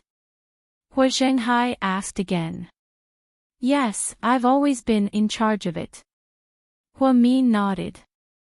I've looked at the fund's accounts, there's no problem at all. You've done a great job. With you taking care of your brother's fund, he doesn't have to worry so much. Hua Zhenghai rarely praised Hua Min. However, she didn't look happy at all. It's what I should do. Hua Min's tone was indifferent. Jiang Hong smiled and put down the milk in her hand. Xiqian's fund is very successful. All the major media outlets have reported on it, and many city leaders are paying attention to it. The provincial government even exempted the Hua Corporation from paying taxes for a year. All in all, we've profited. I told you that Xiqian is the best at saving money for his father. Chapter 545. Mom. I just want to help share some of Dad's workload. Hua Xiqian and Jiang Hong sang the same tune. They were a great team. Hua Zhenghai could only nod. Xiqian has always done things with a sense of propriety. Now that Mian is back, I have another helper. You siblings must work together from now on. See, you should learn from Sister Mian. Dad, what can I learn from her? She's not as educated as I am, and her salary isn't as high as mine. She's only a nurse, so what can you learn from her? I'm so confused. Hua Si and Hua Yanyan looked down on Hua Min from the bottom of their hearts. They were born with a sense of superiority because of the huge gap between them. Hua Min didn't want to argue with him, because Hua Si was a brainless guy. Arguing with him was like arguing with a dog. It was completely meaningless. However, Hua Xiqian didn't seem to tolerate his words, so he questioned, See, even if that's the case, Mian has been busy ever since she took over the Golden Foundation, and she hasn't made a single mistake. On the other hand, the project you were in charge of in the Philippines wasn't even half of the Golden Foundation's funds, but you made a mess there. You didn't make friends with the local government, and you even offended a lot of local triads. We're businessmen, and we don't care about education or profession. We care about profit and ability, and that's exactly what you lack. Dad has his reasons for asking you to learn from Mian. Is it really okay for you to argue like that? Hua Xiqian had been arguing with Hua Si ever since he came back, so he was very angry. Xinjiani saw this and immediately stopped her son. See, your older brother is right. You're the youngest in the family, so you have to learn from your brothers and sisters. Yes, I know, Mom. Although Hua Si was unhappy, he didn't dare to talk back to his mother. His breakfast was tasteless. Hua Min knew that these people were all wearing masks, and when they took off their masks, they revealed different faces. Hua Min didn't look like he had anything to do with Hua Zhenghai. He only asked Hua Min to come back for Jiang Hong and the others to see. It was as if Jiang Hong and Hua Xiqian were using Hua Min as a shield to deal with Hua Min. That way, they wouldn't have time to deal with Hua Yanyan and Hua Si. This was Hua Zhenghai and Xinjiani's goal. Before she left, Hua Zhenghai pretended to take out a brocade box. Mian, I heard that you just celebrated your 24th birthday. Daddy bought this for you. No need. My birthday is over. Hua Min refused to accept the gift. Hua Zhenghai opened the brocade box. Inside was a pearl necklace. The quality was decent, but it wasn't too expensive. At most, it was 10 or 20,000 yuan. This was nothing compared to Hua Xiqian and Su Yu's, much less Qin Chu's 400 million yuan mansion. Mian, Daddy gave this to you. Take it. Hua Xiqian handed the brocade box to Hua Min as he spoke. He meant that it would be a waste if he didn't take it. Hua Min was conflicted, but he still took it. After all, if he kept rejecting it, it would seem too distant, and it would be difficult for him to carry out his revenge plan in the future. See, drive your sister home. Me? Hua Si didn't seem very satisfied. No need, I'll take a taxi. Hua Si didn't want to reveal too much of her wealth, so she didn't drive an Audi sports car. See, what are you waiting for? Daddy asked you to drive her, so just go. She's your sister. Shinjiani purposely emphasized the word sister. Huasi reluctantly followed Huamin out the door, in the study room on the top floor of the Hua Manor. Zhenghai, did you tell her about GK helping us? Shinjiani asked impatiently as soon as Huamin left.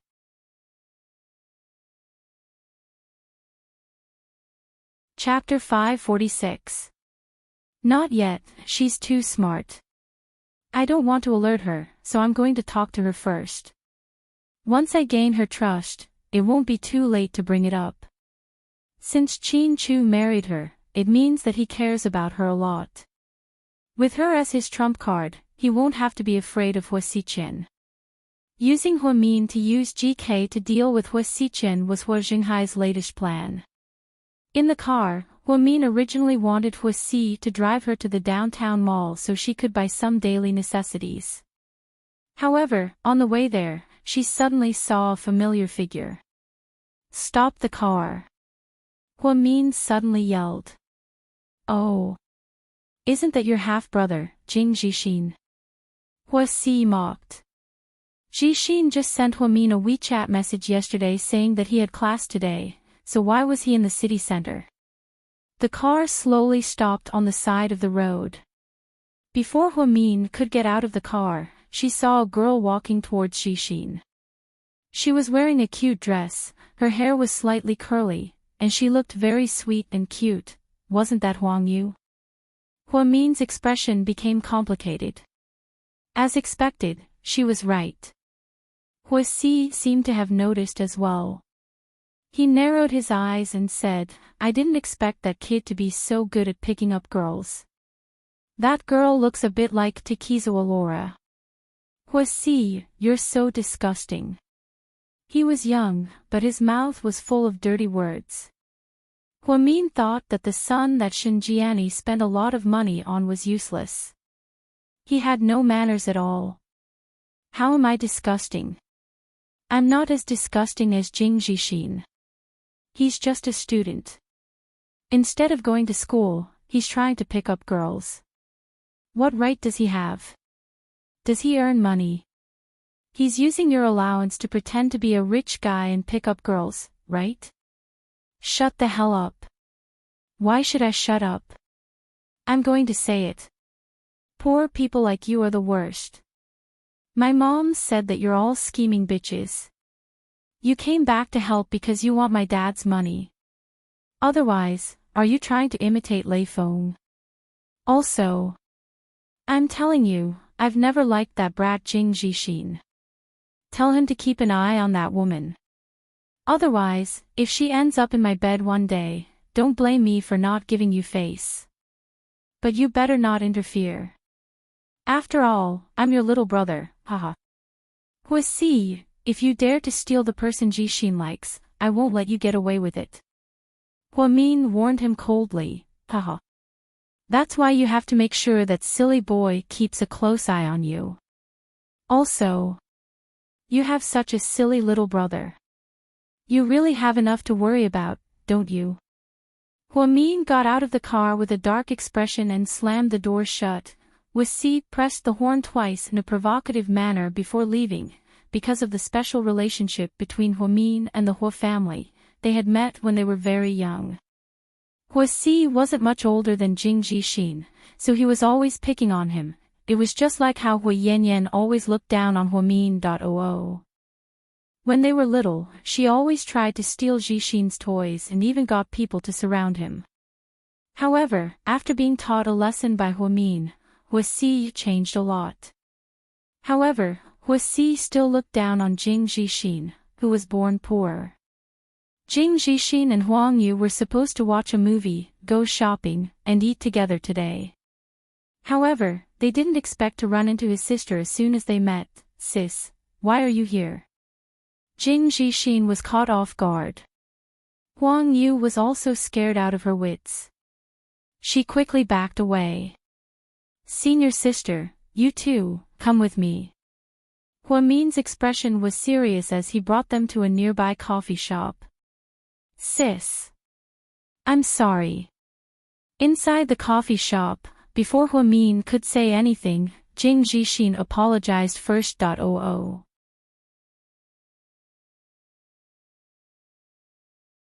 Chapter 547. You don't have to apologize to me. You didn't do anything wrong, Huamin said coldly. Sis, I didn't mean to hide it from you. Jixin lowered his head, knowing that he was in the wrong. Mian, if you want to scold me, then scold me. I was the one who pursued Jixin first. I've had a crush on him for a long time. I've been paying attention to him since the first time he came to the hospital to see you. Then, I secretly added him on WeChat, and we got together. I don't want to scold either of you. You're both grown up, not children. You have the right to make your own decisions, but I hope you can think about this rationally. The reason why I don't approve of you guys dating so early is because you're still young and uncertain, and your futures are still uncertain. Secondly, I know you two too well. You're both naive and pure. If your relationship doesn't go well, it'll be a fatal blow to both of you. It's very dangerous for two inexperienced people to be together, because they don't know how to take care of each other's emotions. Sis, didn't you and Qin Chu? Shut up, our situation is different, Jixin. I'm not against you, I'm just doing it for your own good. Sis, but we truly love each other, I won't betray you. Jing Jixin was an extremely naive child. Many girls in college tried to be nice to him, but he didn't like any of them. Instead, he fell in love with Huang Yu, who was 2 years older than him. This was an ill-fated relationship. Mian, I truly like Jixin too. Please give us a chance, I won't let you down. Don't worry, I'm earning my own money, so I won't let Jixin spend any money. Huang Yu was naive and thought that Huamin was against it because Jixin was a child and didn't want to spend too much money on a relationship. Huamin sighed slightly. It's not about money. I told you that I'm worried about it, and there's nothing you can do if you don't understand. But don't worry, I won't break you guys up. I'm not an unreasonable person. If you guys really like each other, then be together. Really? Jing Jixin was pleasantly surprised. Thank you, senior sister. But I'm going to say this up front. If one day something happens to your relationship and you're heartbroken, don't come to me because I've already given you a heads up. That's not a problem, I promise. Sis, I promise to treat you wholeheartedly. Jing Jixin was very happy. Thank you, senior sister. Huang Yu held on to Jing Jixin's arm tightly. Huamin wanted to treat them to a meal, but when he saw how lovey-dovey they were, it was obvious that they were in love. Therefore, she didn't want to be a third wheel, so she returned home to Imperial Park. Qin Chu wasn't home. They were supposed to have breakfast together, but Huamin went to the Huo family mansion. She sent a WeChat message to Qin Chu, but Qin Chu didn't come back. Instead, he went to work at GK. Huamin went home to catch up on some sleep. When she woke up, it was already 3:30 p.m. She rummaged through the fridge, but there was nothing left to eat. She made some sushi and had a simple bite with some soy sauce soup. While eating the sushi, she suddenly thought of a problem. Then, she smiled mysteriously and made another set of sushi to bring to the hospital. As expected, Su Yu and Wei Liao came to visit Tang Chuan at around 6 p.m. They were playing cards out of boredom. At dinner time, Su Yu came out to ask Huamin what he wanted to eat. However, he saw that Huamin was eating sushi, so he didn't say anything and immediately put one in his mouth. The gangster's personality was completely exposed. Oh.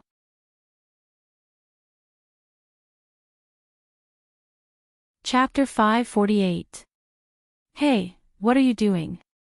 You wouldn't give it to me even if I asked you for it, so I might as well take it from you, Su Yu said as he chewed. He didn't look like a rich young master at all. Su Yu, did you draw a cat on my face yesterday? Ahem, no. That's impossible. Huamin obviously didn't believe him. I clearly drew a tiger on your face, okay? Didn't you see the king character on your forehead? Suyu argued.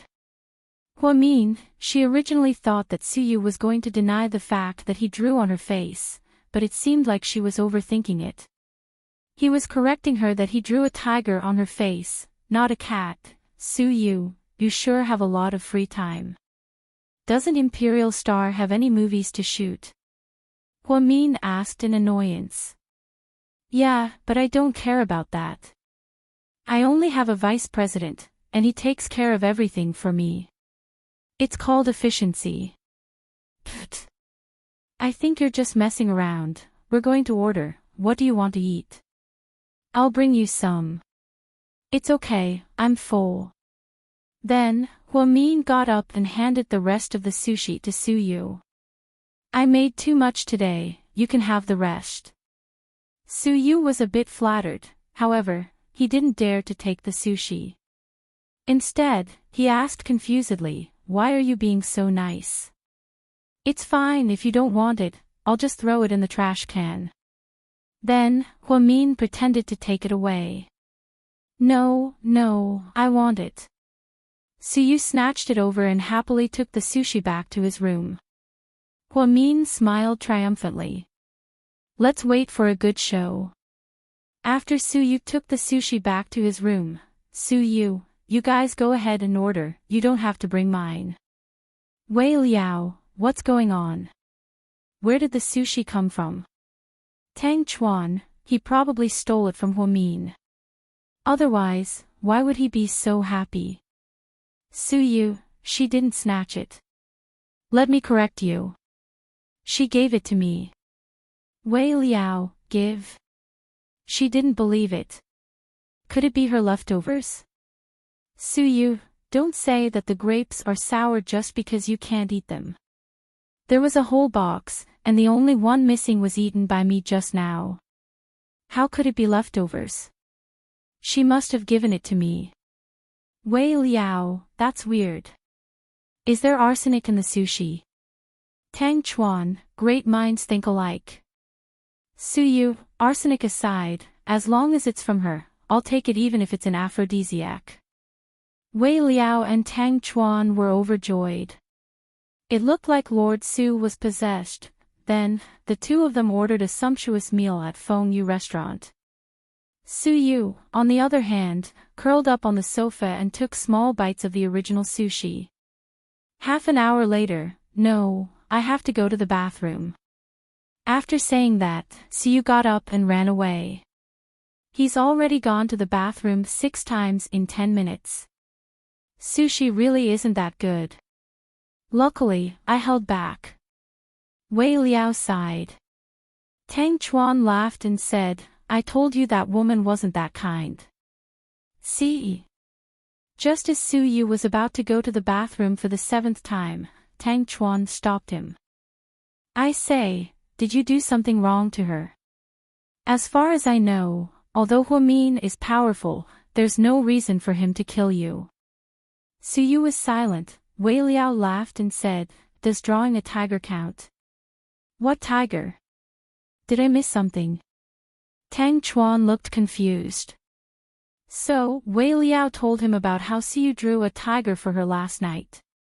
Tang Chuan saw the photo and laughed out loud. The two of them couldn't stop laughing while Suyu ran to the bathroom. He didn't expect Huamin to put laxatives in the sushi. Just then, Huamin pushed open the door. Tang Chuan immediately stopped laughing and said, hello, head nurse. In the past few days, he had figured out Huamin's personality and decided not to go against her. This is the antidote, give it to him, Huamin said slowly as she threw a small bag to Wei Liao. Then, help me pass a message to him. What message? Wei Liao asked excitedly.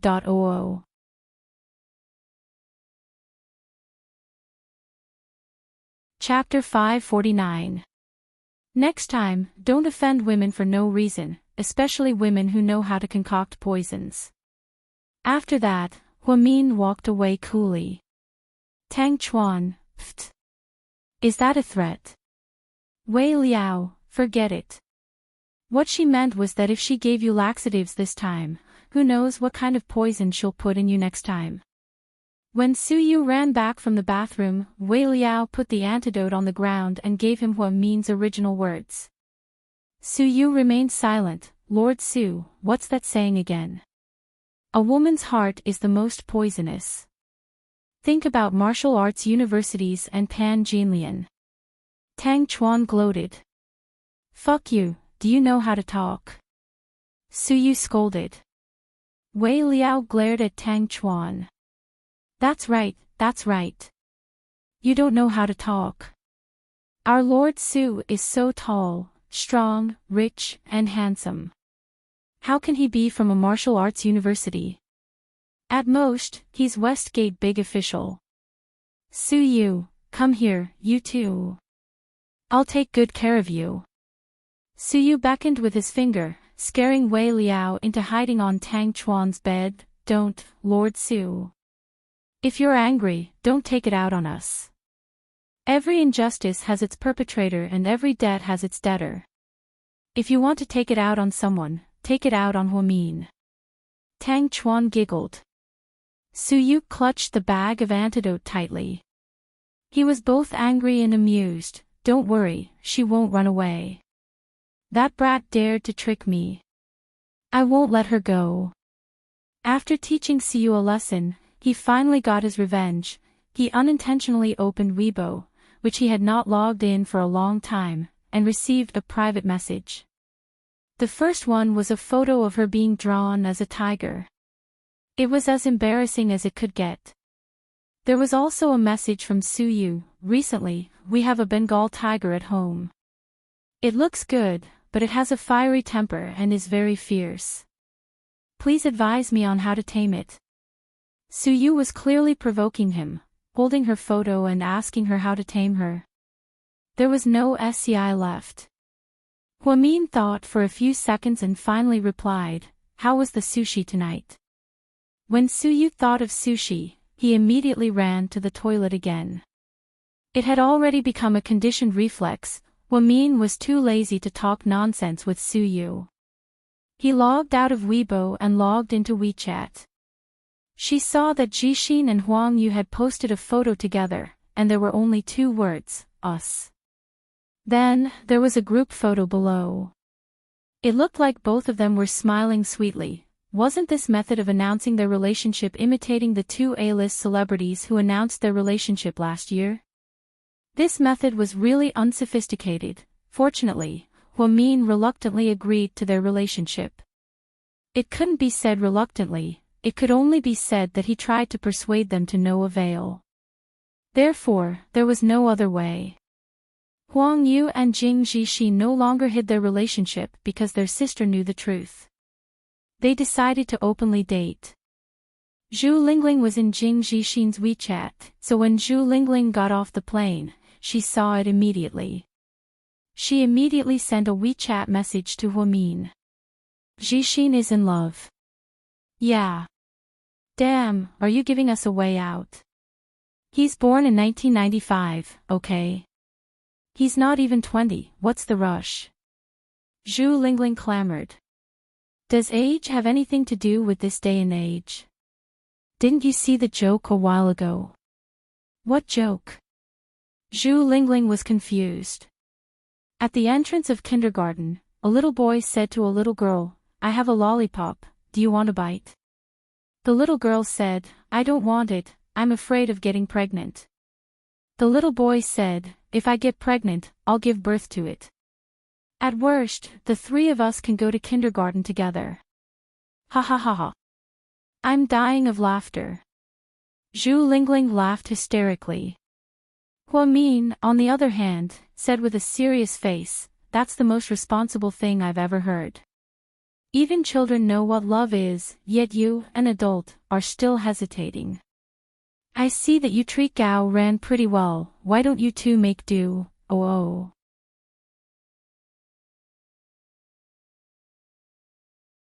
Chapter 550. What makes you think I'm nice to him? Seriously. Zhu Lingling refused to admit it. Lingling, what's wrong?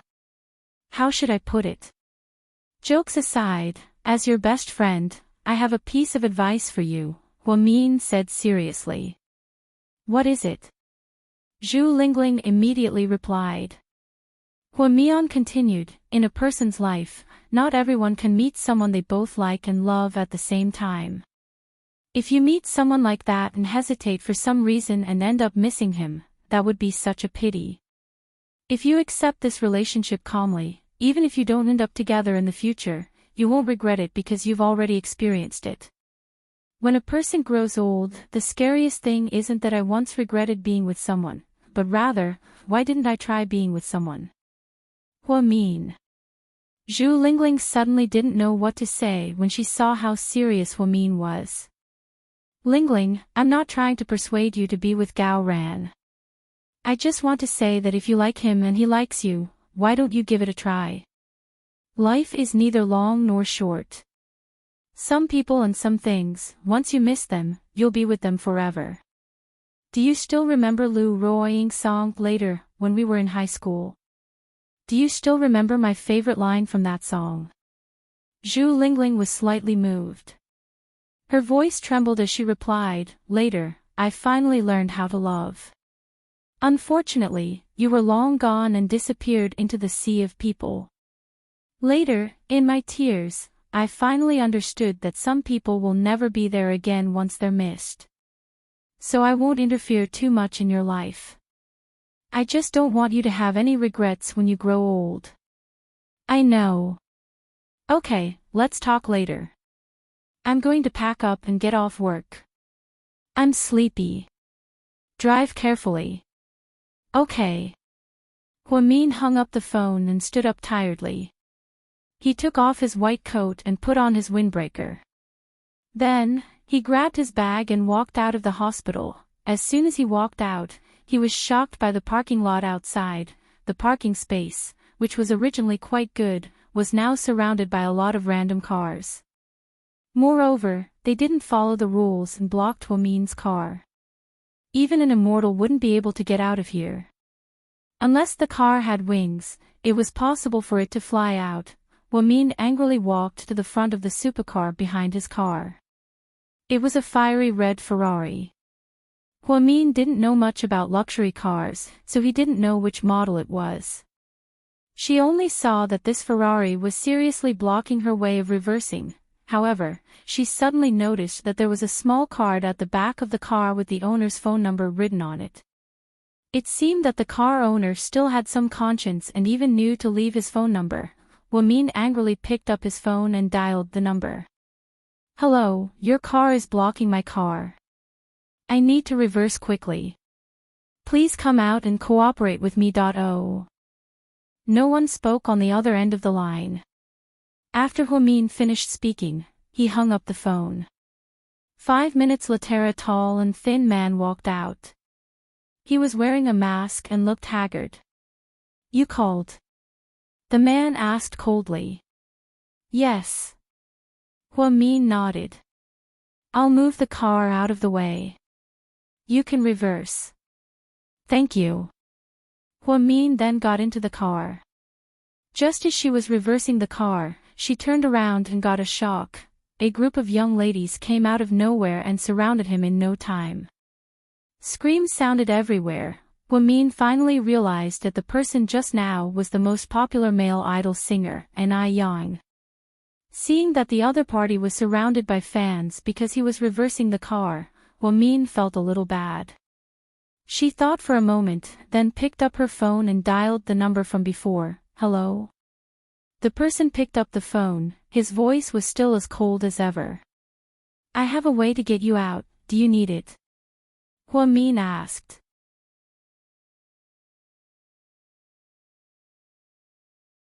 Chapter 551. Go ahead. I'm going to reverse the car. Immediately get out of the car and get into my car. Your car is in a bad spot, so you won't be able to get out. Of course, that's if you trust me. The person on the other end was silent for 5 seconds before replying with a single word. Okay. Huamin stepped on the accelerator, and the car roared to life. The crazy fans were so scared that they quickly backed away. Huamin turned the steering wheel again and reversed the car, approaching the red Ferrari. At the closest distance, she slowly stopped the car. The owner of the car quickly got out of the car and got into her car. The entire process took less than 10 seconds. It was so fast that no one had time to react. By the time the fans realized what was going on and chased after them, Huamin stepped on the gas and the car was already out of sight. After driving for about 10 minutes, Yang turned around. After confirming that there were no fans or reporters, he finally let out a sigh of relief. Thank you. You're welcome.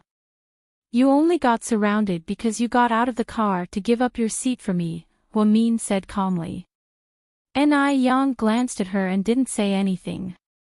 Then, he took off his mask, revealing his haggard face.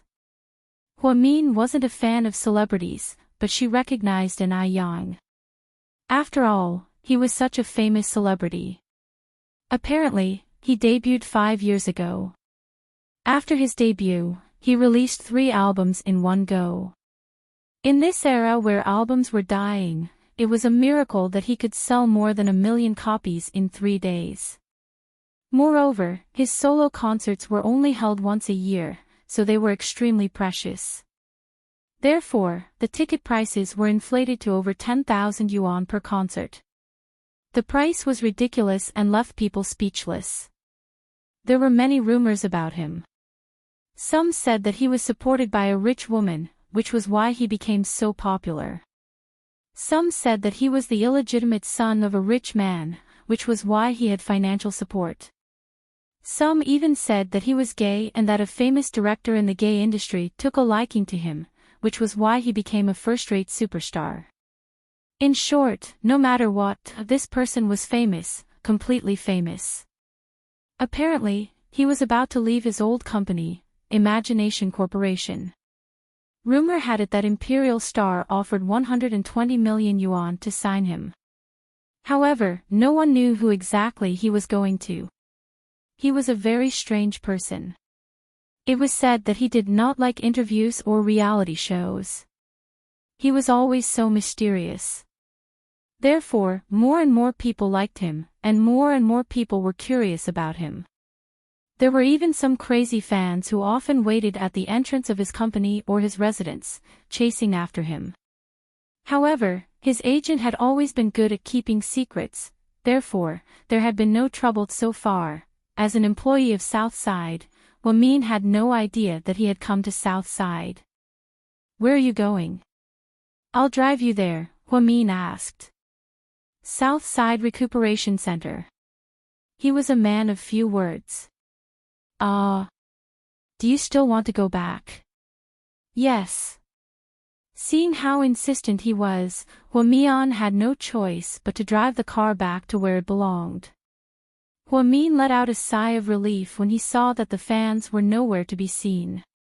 Thank you, he said lightly before getting out of the car. Then, he got out of the car and left. A woman at the door looked around in a panic. When she saw Yang, she immediately walked forward. Sister Ingzi. Oh my God. Where did you go? I was surrounded by fans outside the door. Luckily, someone saved me. Oh my God, are you okay? Let me take a look.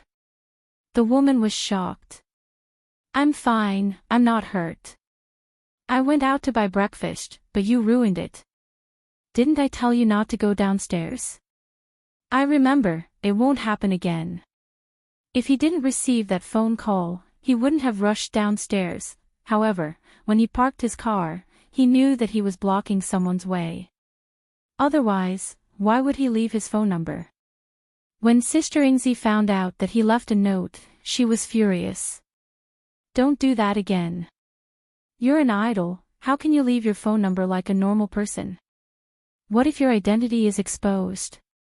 And that woman, what if she finds out about your phone number and calls you every day? Sister Ingzi, don't think so badly of people. Ni Yang didn't seem to agree with his agent.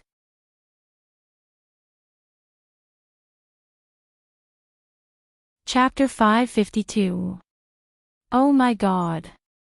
You've been in the entertainment industry for so many years, haven't you seen through the darkness?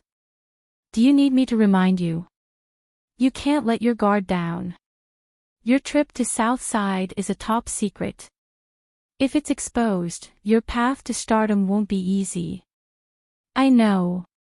After Huamin drove Ni Yang home, it was already 9:30 a.m. Qin Chu was busy at the company during the day, so he didn't come home. After not seeing Mr. Qin for 2 days, he missed him a lot. He picked up his phone and was about to make a call when Qin Chu called him back. It was a video call. Huamin picked up the phone and smiled sweetly. Hello, Mr. Qin. Are you off work? Yeah, I just got back. Why are you so late today? Yeah. I had to deal with some stuff at work. Look, you have dark circles under your eyes. After this night shift, you don't have to work anymore, Qin Chu said worriedly. Yeah, after this night shift, you'll be working the day shift next month. Have you eaten? Are you asking about breakfast or lunch? Qin Chu smiled. Breakfast, of course. It's only 9 a.m., I've eaten. Are you coming back today? You're still working the night shift. I'll be bored if I go back, so I'll stay at the company to deal with work. Okay then. Get some rest. After chatting with Qin Chu for a while, Huamin felt extremely sleepy. He curled up on the sofa and fell asleep. He didn't know how long he slept, but he was suddenly woken up by his phone. He looked at the caller ID and saw that it was the same number from this morning. Hello, I left my wallet in your car. I need some ID in it. Can you bring it to me? Wait a second, I'll go downstairs and check. Huamin ran downstairs with his phone. When he opened the door of his car, he saw that there was indeed a Gucci wallet on the passenger seat. It was coffee-colored and looked very exquisite. I do have one, where should I take it? South Side Recuperation Center. Sanatorium again. It's pretty far. Why don't I bring it to you when I go to work tonight? Send it over now. I won't let you come here for nothing. The other party's tone was cold. That's not what I meant. Huamin wanted to explain that she wasn't doing it for benefits, but Huamin didn't give her a chance to speak. Then, he hung up. Huamin sighed helplessly. She picked up her wallet and rummaged through it.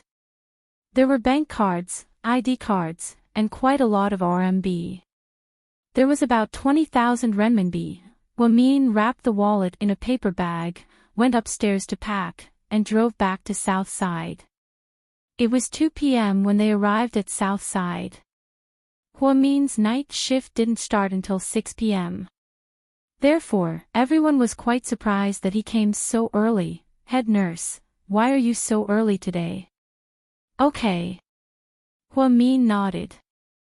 Then, he returned to his office, took out his phone, and dialed that number again. He didn't expect that the other party's line would be busy, so he sent a message. Head nurse of the orthopedics department, come get your wallet. 15 minutes after he sent the message, a woman knocked on the door and walked in. Hello, I'm here to get my wallet. But the wallet isn't yours, Huamin asked cautiously. I'm his agent. It's not convenient for him to show up. Give it to me. Sure, but wait a second, let me confirm your identity. To prevent fraud, Huamin dialed that number again. Hello. The person picked up the phone. Your agent is here to get your wallet. I'll give it to her, is that okay? Sure. Okay. After speaking, Huamin quickly hung up the phone and handed the wallet over. The agent took the wallet and checked it to make sure that nothing was left out. Then, she took out 5,000 renminbi and handed it to Huamin. What's the meaning of this? Huamin looked at the agent, amused.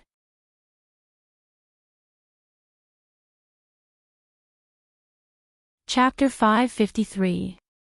He's a public figure, so please don't tell anyone about this.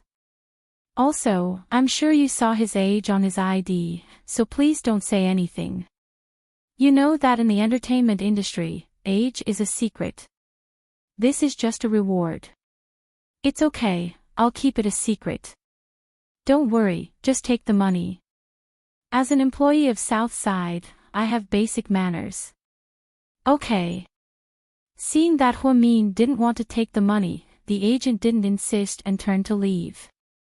As for Ni Yang's ID, she really didn't look at it. What did his age have to do with her?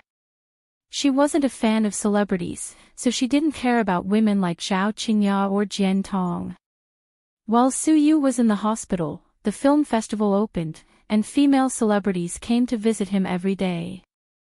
She was used to seeing male celebrities trying to curry favor with their boss. Seeing that it was still early and there wasn't much to do at the hospital, Huamin drove back to the old house.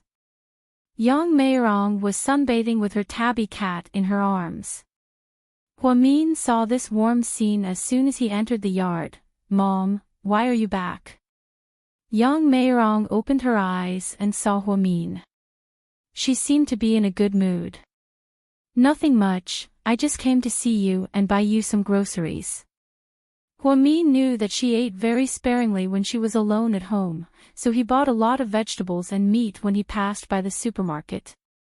Then, he put them in the fridge for her. Don't waste money, I have food and there's a market nearby.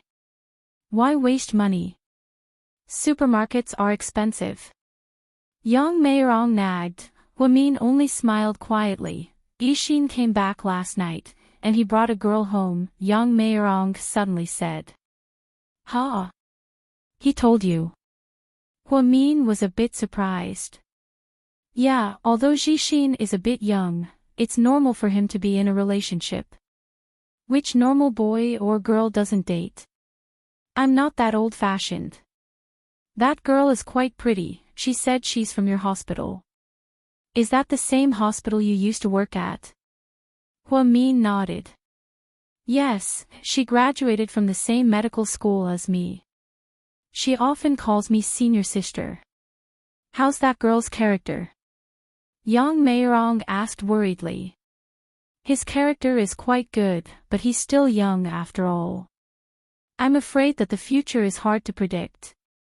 Our family isn't good enough, and Jixin's university isn't good enough. I just want him to find a gentle girl and live the rest of his life peacefully. I don't ask for anything else. Huamin placed his hand on the back of his mother's hand. Mom, we will. I'll take care of Jixin's wedding, don't worry.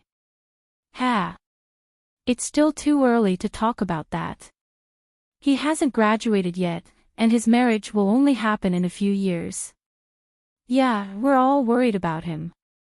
As his sister and his mother, we probably care too much about Jixin. Luckily, he's been very obedient all these years and hasn't caused any trouble for us.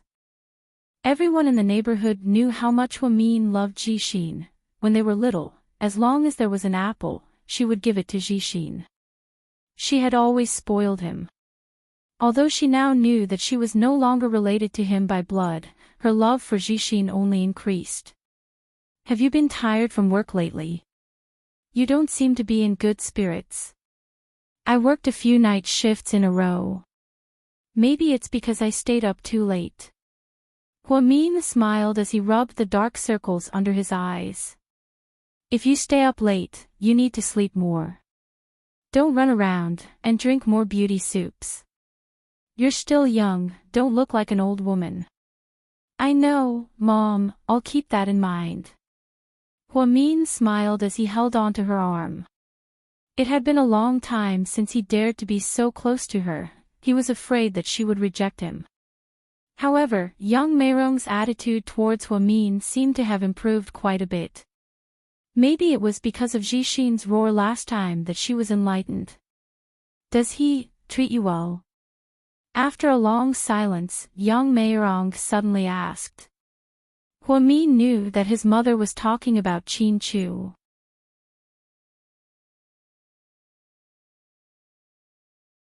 Chapter 554. Mom, to be honest, he's really, really good to me. Super good. Huamin used super twice in a row to magnify this good to the extreme. Young Meirong knew Huamin well. She wasn't a child who liked to lie, so she believed what she said was true. If that's the case, then I'm relieved. After all, he's not like his parents, who have a human face but a beast's heart. Mom, thank you for understanding. So what if I don't? It's been so long. Jixin was right about one thing. You've been tired, I've been tired, and everyone's tired. If I don't let go, you'll be the one suffering. We're mother and daughter, why should I make things difficult for my own daughter? Mom, thank you. Huamin grabbed Yang Meirong's hand, a little emotional. She didn't think that her mother would grant her wish so soon. If he dares to betray you in the future, Jixin and I won't let him off the hook. His family might be rich, but we're not afraid of him. I'm old, and I only have one life left. For you and Jixin, I'm willing to do anything. Yang Meirong had a sharp tongue but a soft heart, so Huamin knew that she meant what she said. He won't, Mom, if he dares to betray me, I won't let him off the hook. Huamin smiled. She had a simple afternoon meal with her mother. There were 2 dishes, 1 meat dish, 1 vegetable dish, and soup. Yang Meirong saw that Huamin wasn't in good spirits, so she kept pouring soup for her. Huamin couldn't refuse her kindness and drank 3 bowls. In the end, she couldn't drink anymore. After eating, she chatted with her mother for a while.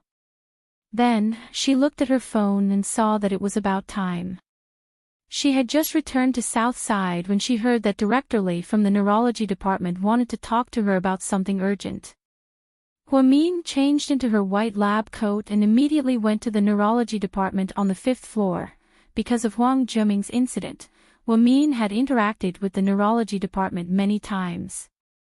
After a while, she became familiar with them. Director Lee of the neurology department admired Huamin's talent. He had once told Director Wu at a conference. Huamin openly challenged Associate Hospital Director Gua, and his analysis of the Department of Neurology was clear and logical. At the time, Chief Lee thought that it was such a waste for Huamin to be the head nurse. Director Lee, are you looking for me? Director Lee was an old lady in her 50s. Although she was young, her hair was already white.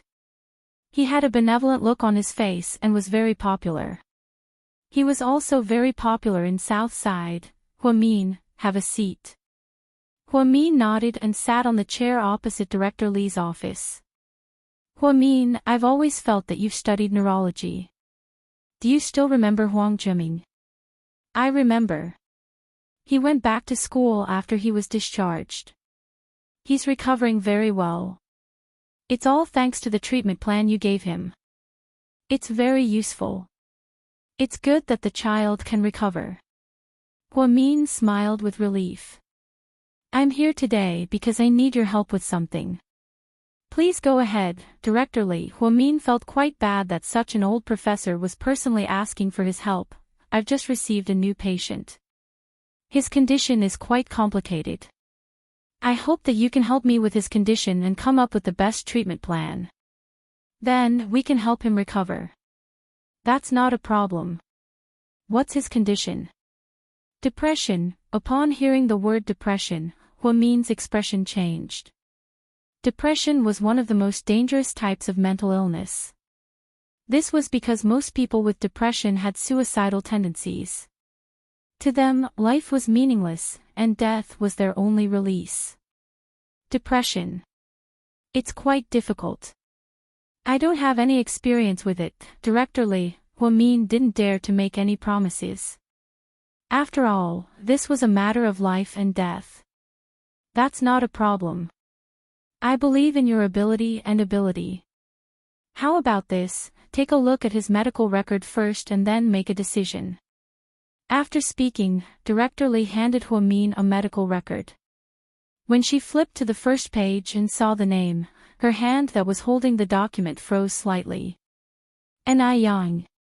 That superstar actually suffered from depression.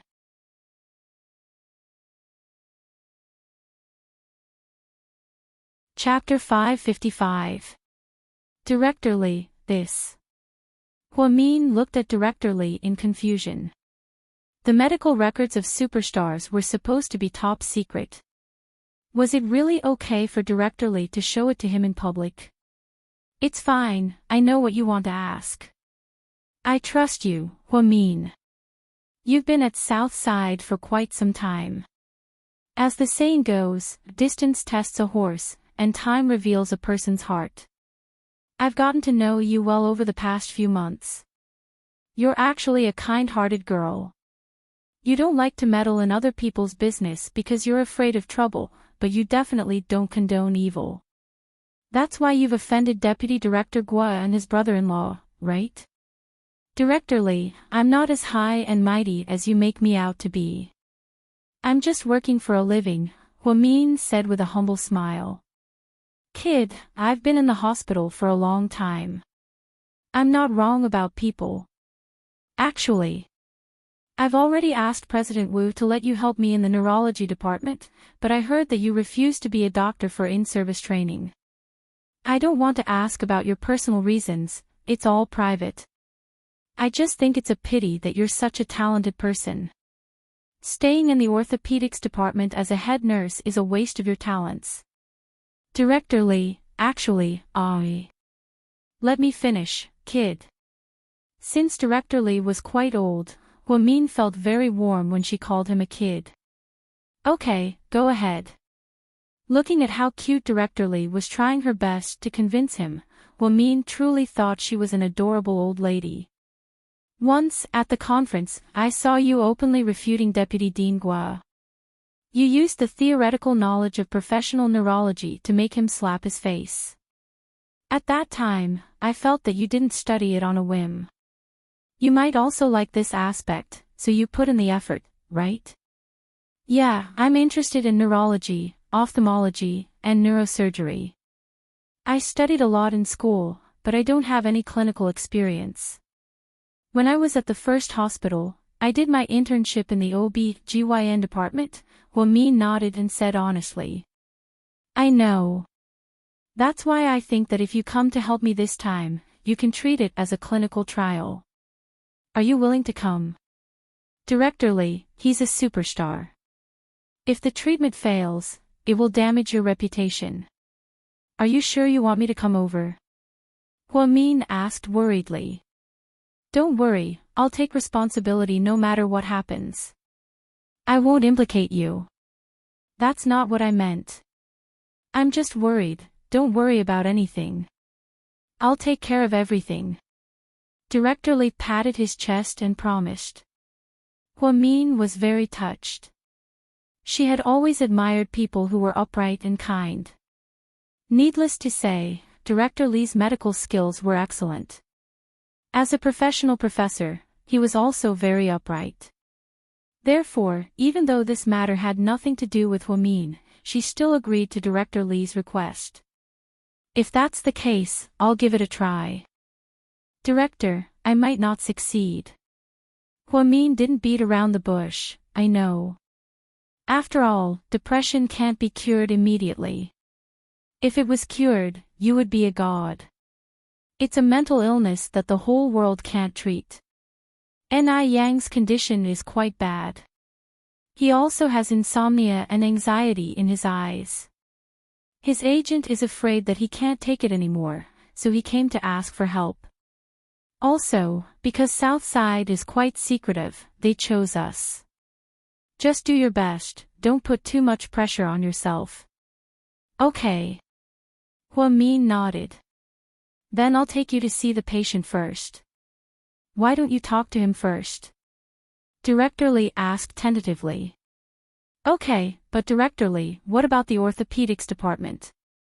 Don't worry about that. I'll ask President Wu to transfer a head nurse over to take care of it. You just need to focus on this case. Okay, I got it. One couldn't multitask. Huamin couldn't manage the orthopedics department and the neurology department at the same time. Fortunately, Director Lee was well prepared. She called President Wu and asked for a transfer. Not only did President Wu agree without hesitation, but he also agreed to let Director Lee train Huamin more. Huamin met with Ni Yang alone in the VIP consultation room of the neurology department. He was still wearing the same mask. He looked haggard as he sat on the windowsill and looked out the window. Hello, I'm your assistant physician, Huamin. Huamin introduced himself as soon as he entered the room, hoping to close the gap between him and Ni Yang.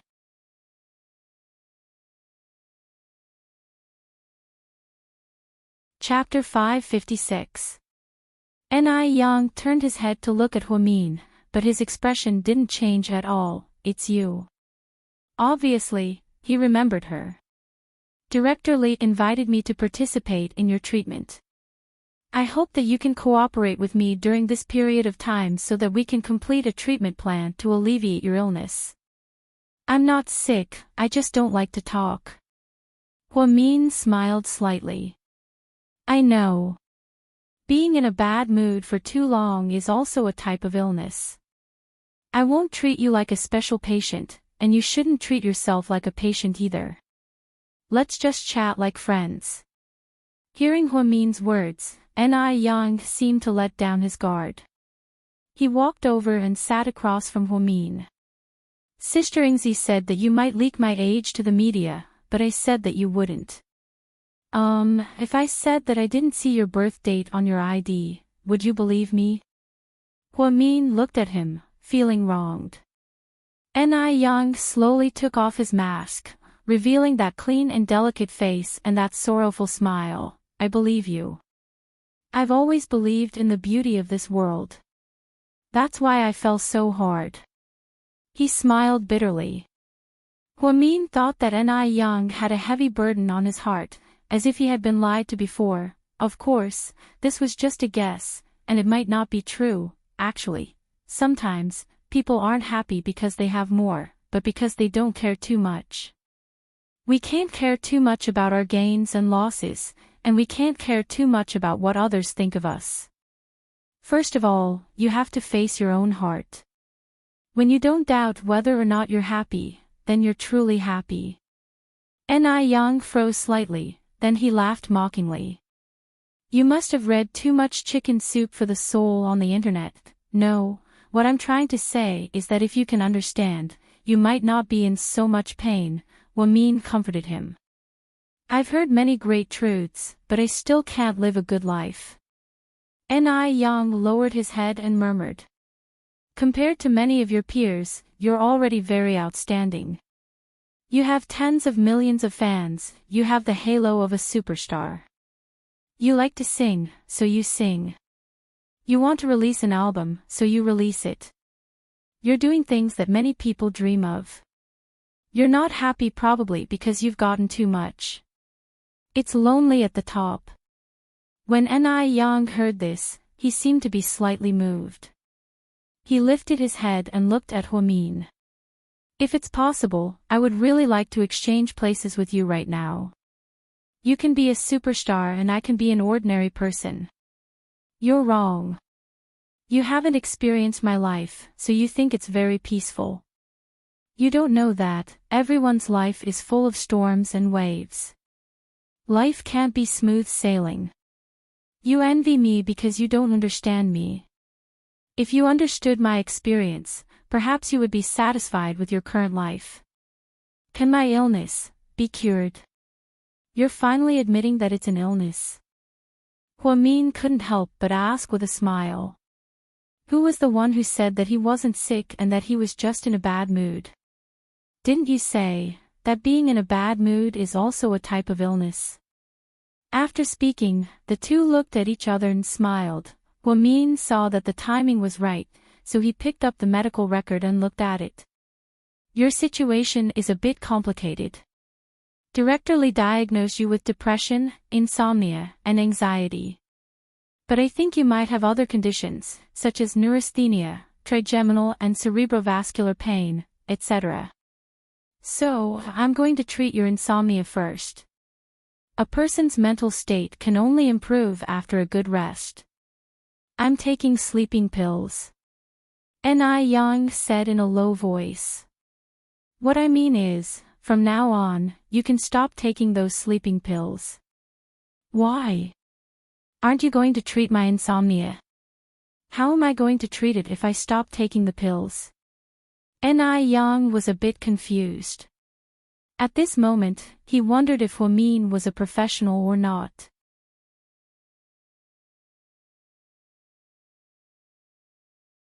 Chapter 557. Yes, I'm going to cure it completely, not let you rely on drugs. If you take too many sleeping pills, they will control the nerves in your brain. There will be a lot of side effects. Of course, if you trust me, I can give you a wholehearted plan. You can choose to continue living or not.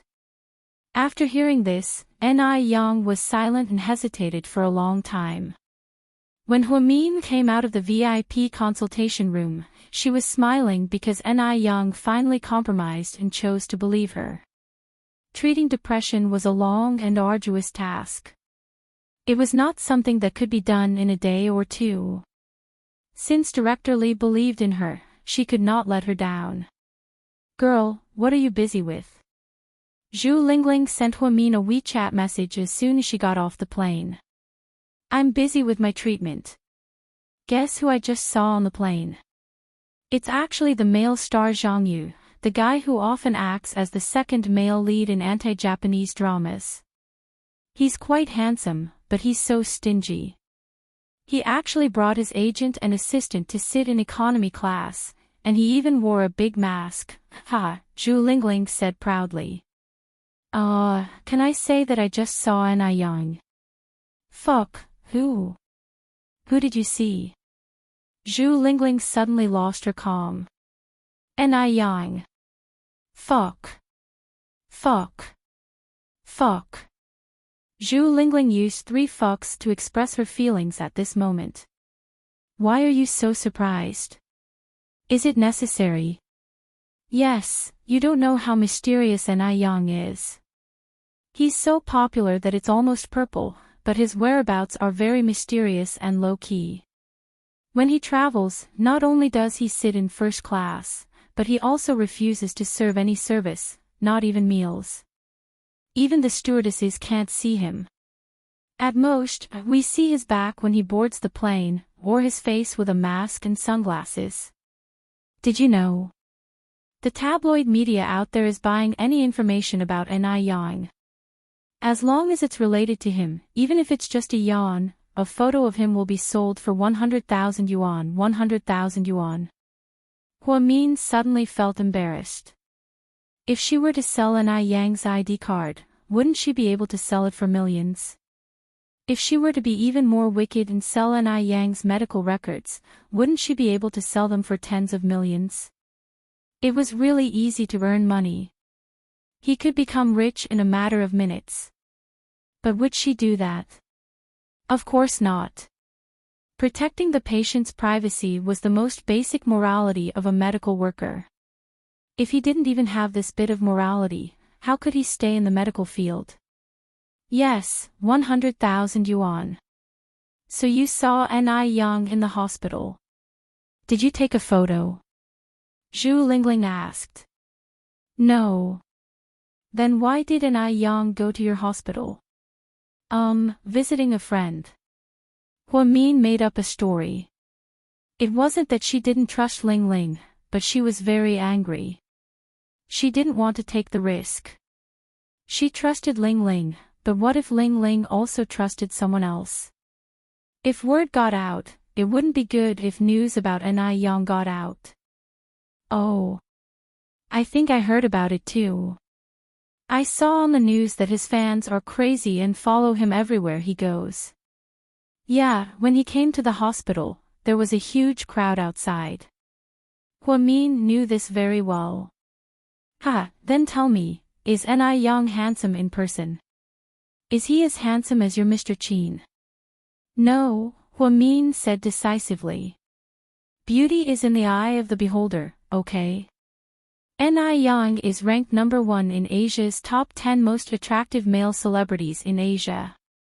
I don't follow celebrities, I don't understand, Huamin replied calmly. How about compared to Su Yu? Is he as handsome as young Master Su? Zhu Lingling didn't give up. He's okay, I really don't know how to judge these things, sister. I know, you only have eyes for your Mr. Qin. Stop torturing us. Zhu Lingling giggled. After chatting with Zhu Lingling for a while, Huamin went back to the orthopedics department to hand over some work. After all, he was going to be busy in the neurology department. After handing over his work, he was about to go eat when he ran into Su Yu in the hallway. Tang Chuan was with him, but Wei Liao was nowhere to be seen. Hello, head nurse. After witnessing Huamian's power, Tang Chuan would always greet her jokingly every time they met.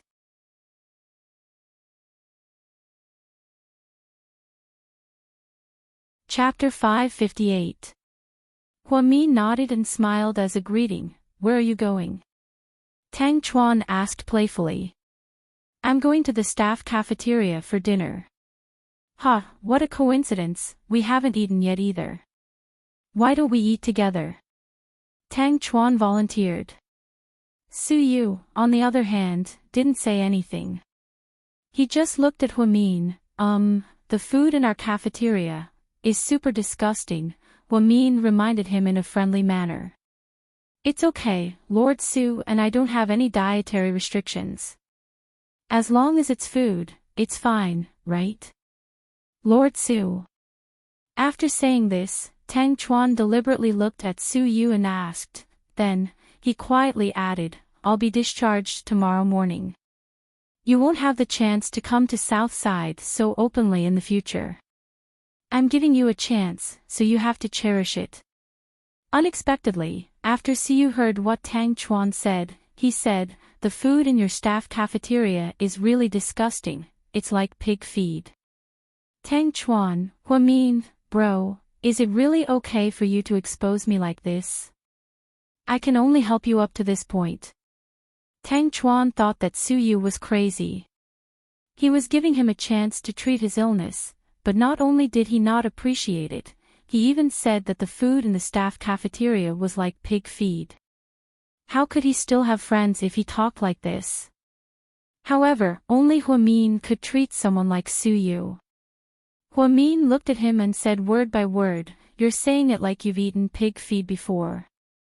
Otherwise, how would you know that pig feed is disgusting?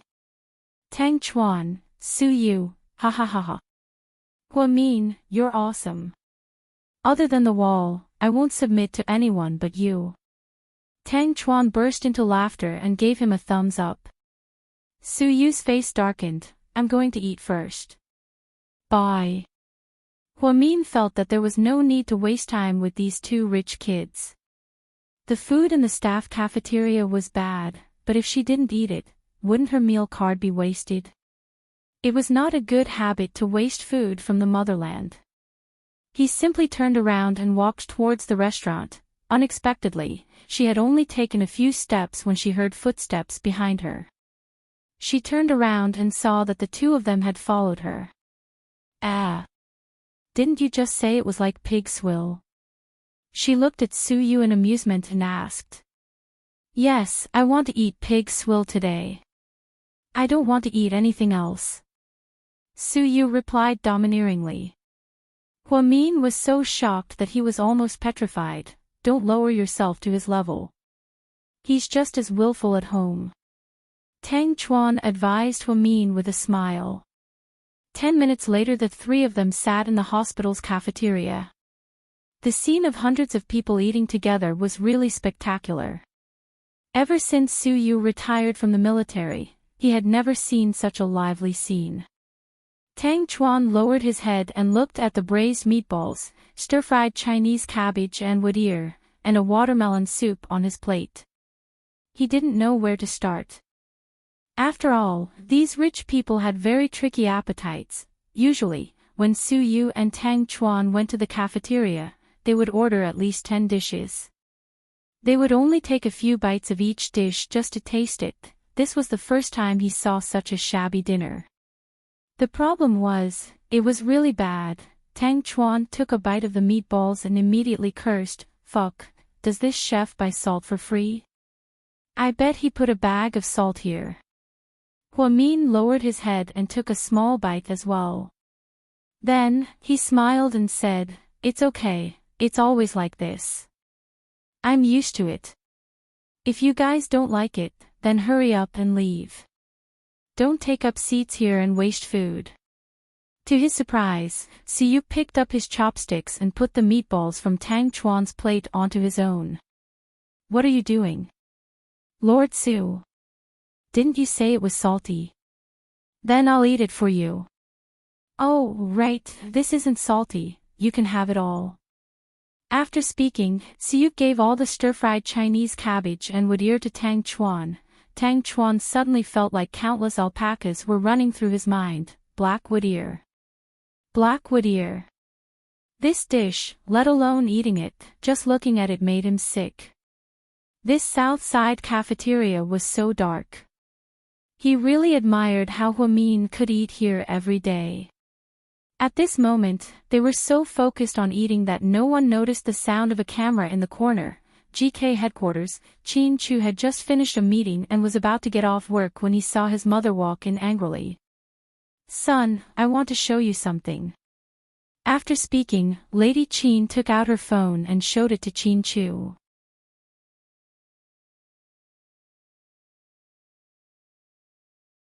Chapter 559. After Qin Chu looked at the photos, he asked calmly, "Mom, where did you get these photos?" The photos were of Su Yu and Huamin eating together at a restaurant. They seemed to be talking and laughing. Su Yu looked at Huamin gently, while Huamin was eating with his head down. Although it was only a side profile, it was clear that it was Huamin. "You don't need to know where I got these photos from. Don't you think this woman is indecent? She's already married to you, but she's still flirting outside. Our family is so rich, she doesn't need to worry about food and clothes, but she still wants to expose herself. If she's not despicable, then what is?" "Mom, did you ask someone to follow her and take these photos?" Qin Chu's expression didn't look too good.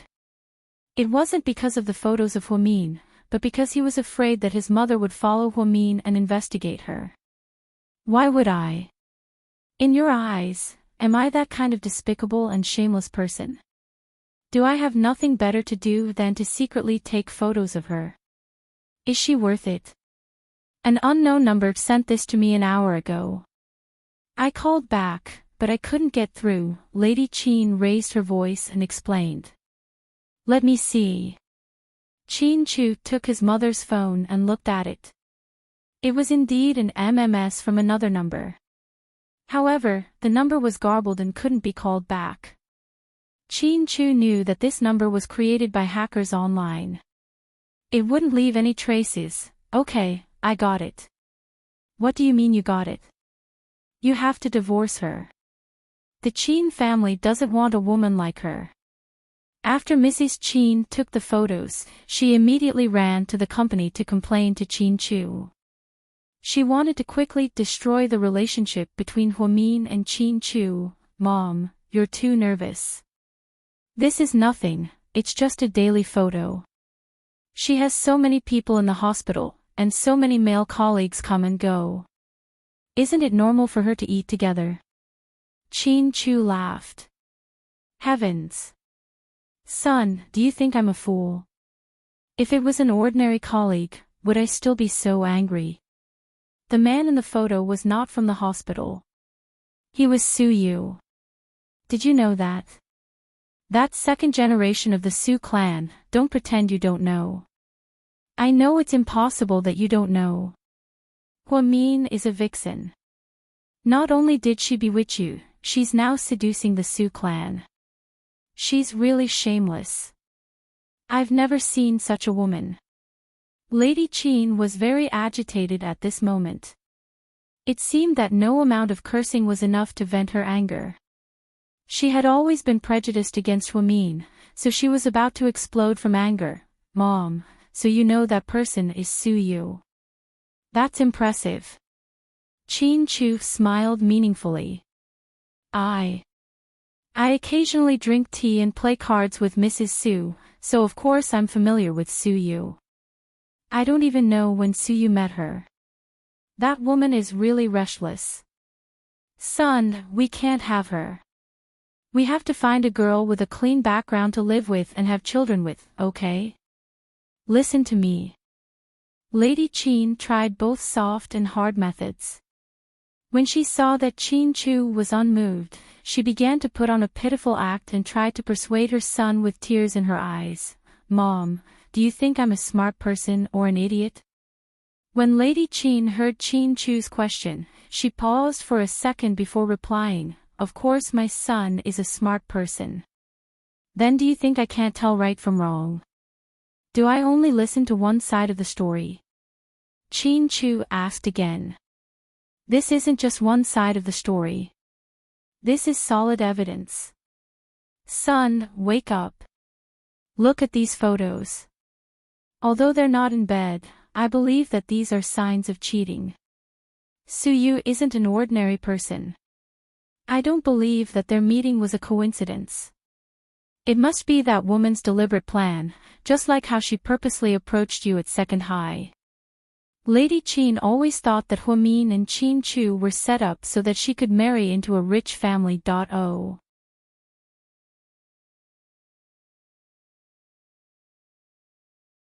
Chapter 560. Mom. I'm very clear-headed.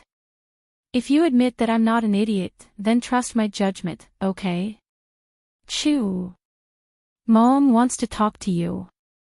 However, before Mrs. Qin could finish her sentence, her son interrupted her. Yang, take my mom out. She's tired, Qin Chu ordered coldly. Yes, sir.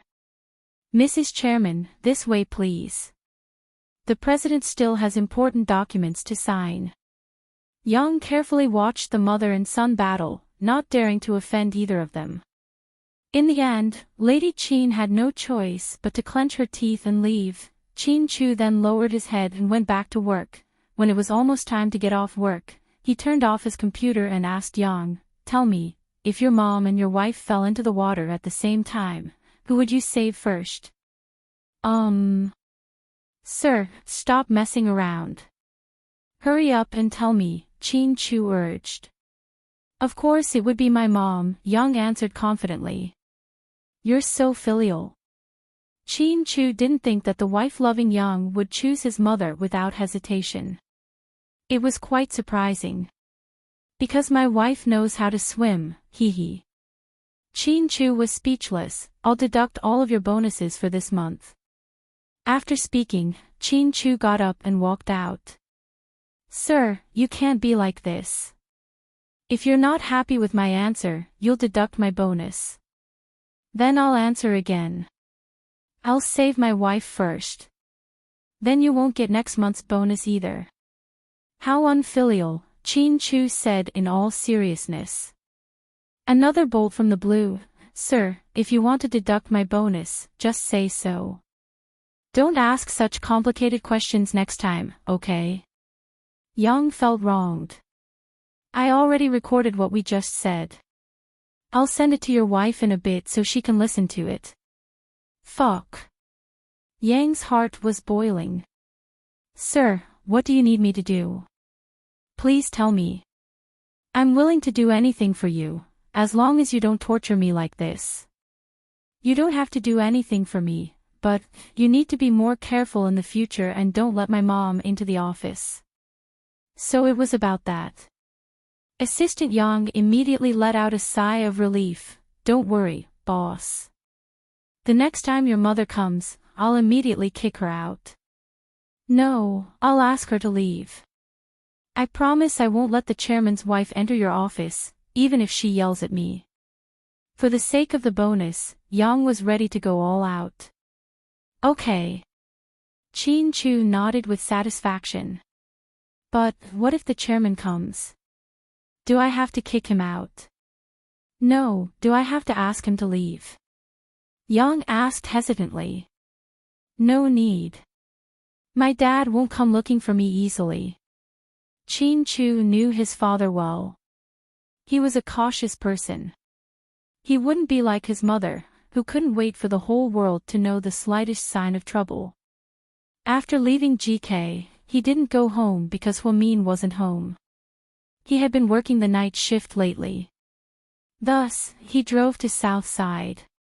The weather in late autumn was already a little cold, especially at night. The temperature dropped a lot. Chin Chu was wearing a limited edition VR jacket. It was navy blue with a pure white long-sleeved shirt inside. It matched perfectly. After all, with a good-looking face, anything he wore would be off the charts. Are you off work yet? Want to come out for a drink? Gao Ran sent him a WeChat message. No, I have to keep my wife company, Chin Chu proudly replied. Wait, sharp-tongued Ling said that your wife has been working the night shift lately. Gao Ran was indeed a detective and was well informed. That's why I have to go to the hospital with her. Damn. I can't take it anymore. Can't you stop torturing me with your words? Gao Ran looked at him with disdain and then hung up. Huamin was currently in his office flipping through files and medical records of patients with depression. He was coming up with a treatment plan for Ni Yang. She smiled sweetly when she received the call. Honey, did you miss me? Chin Chu asked on the other end of the phone. I did, Huamin replied with a smile. Did you want to see me? Yes, let's do a video call. As he spoke, Huamin picked up his phone and was about to turn on the video call mode. Just as he was about to do a video call, he saw the person in the office push open, and then her gorgeous husband stood at the door. You. Huamin was pleasantly surprised.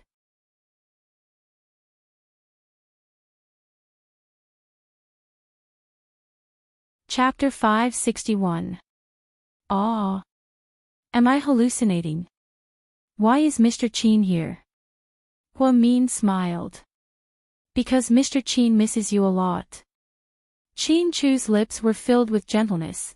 If you were lucky enough to look into his eyes right now, you would definitely melt into his gentle gaze. Without another word, Huamin threw herself at him. She wrapped her arms around Chin Chu's neck. Luckily, they were in a private office, so no one could see the head nurse, who was usually so calm and collected. She also had such a coquettish and clingy side. Did you just get off work? Huamin looked up and asked with a smile. Yeah. You haven't eaten yet, right? No. Then what should I do? I already ate. If I knew you were coming, I wouldn't have eaten. It's okay, I'm not hungry. No, wait for me, I'll find you something to eat. Huamin held on to Chin Chu's hand and sat him down on a chair. Then, she opened a small cabinet under her desk. She rummaged through the cabinets and took out a bunch of snacks. They were all snacks that she had to eat to save time when she was busy with work. There was sakame, date cake, Marco Polo ham, jelly with fruit, and Mingyo yogurt. Hurry up and eat some, it's not good for your stomach if you starve for too long. Make do with these for now, I'll take you to a nearby restaurant after I'm done with work. It's okay, I'll eat these. Chin Chu never ate snacks, but he knew how Huamin felt. She wanted to share all the good food with him, just like how a kindergarten kid would share lollipops with their friends. Chin Chu picked up the cake and took a bite, then drank a mouthful of yogurt. Huamin immediately picked up a tissue from the table and handed it to him. Have you been busy lately? Chin Chu asked with concern. Huamin felt a little guilty. Yes. The orthopedics department is already very busy, and I received a neurology patient from Chief Li today. So, I might be even busier in the future. Once she got busy, she would have a lot of night shifts, so she would have very little time to accompany Qin Chu. I'm fine, as long as you take care of your body. I'm just worried that you'll be too tired and your body won't be able to take it. I won't. I'll be careful. I won't let Mr. Qin worry, I promise. Huamin smiled and raised his hand. Qin Chu looked at her and smiled dotingly. Qin Chu knew that Huamin loved medical research, so he was 100% supportive of her career. She would never complain that you worked so hard and couldn't earn much. This was because many professions couldn't be measured by money. They were more in terms of value. When a person's heart is small, their perspective will be small, and their vision will also be small. When a person's heart is large, their vision will also be large, and their vision will also be large. Qin Chu always knew that Huamin wasn't a normal person, and that his wife was a medical genius who was beyond arrogant. Honey, you did your PhD at Harvard, so you must know a lot of top professors. Do you know anything about neurology? A little. Qin Chu put down the yogurt and looked at Huamin as he replied humbly. I have a difficult neurology problem that I might need your help with. Take a look at this patient's condition first. Huamin organized Anai Yang's condition into detailed information and handed it to Qin Chu. After Qin Chu read it carefully, he concluded, this person is in the late stages of depression and is at risk of suicide at any time. The chances of him being cured are very low. If he were in the States, the doctors would recommend him to take tranquilizers to control his emotions. That's right, he's taking tranquilizers right now, but the effects aren't good. Maybe it's because of his career, but he's under a lot of pressure. Most importantly, I think he might have been betrayed, so he's been suppressed and can't release his emotions. My suggestion is for him to stop taking tranquilizers and do psychological rehabilitation first. How do you plan on treating him? Qin Chu looked at her and asked quietly.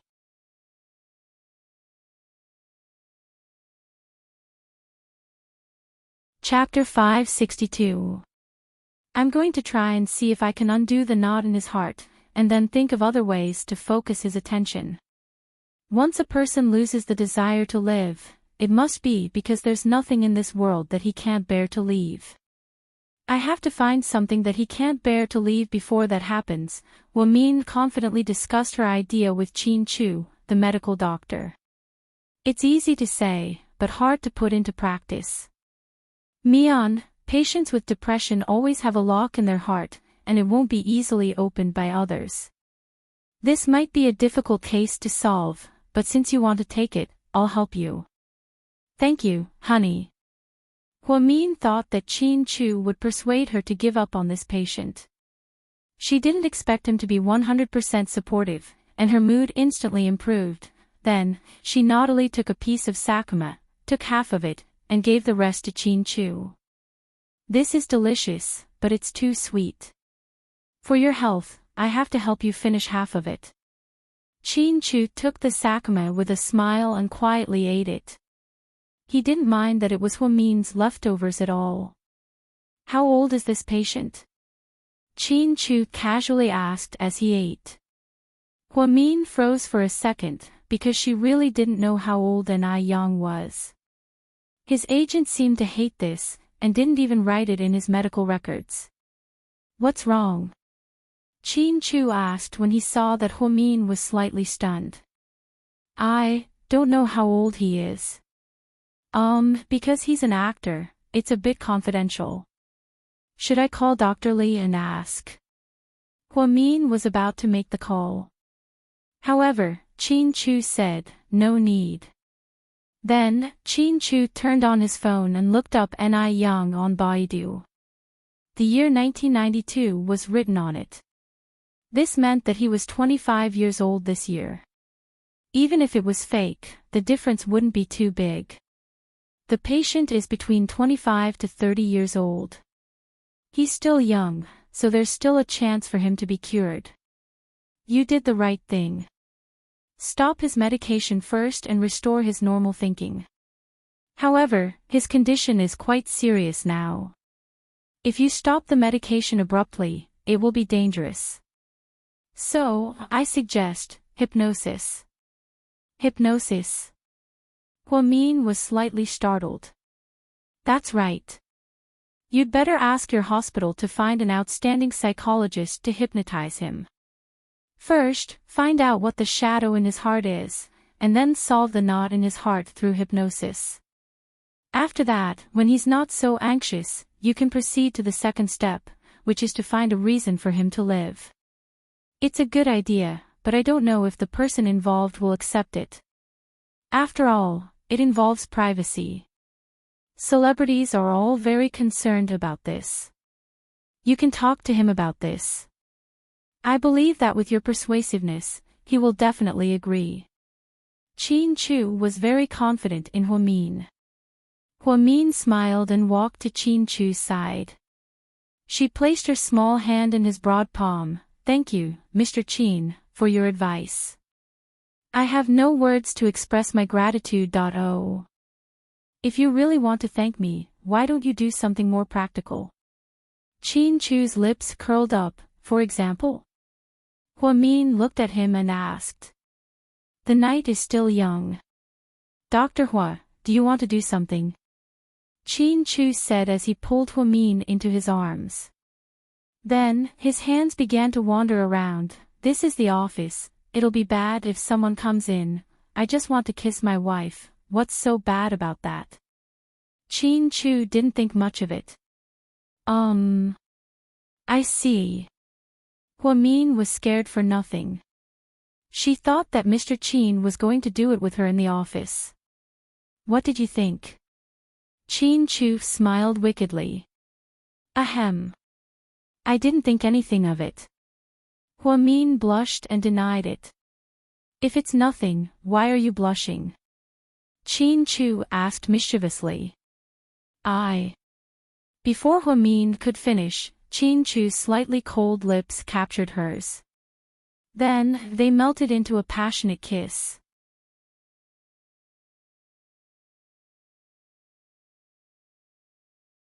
Chapter 563.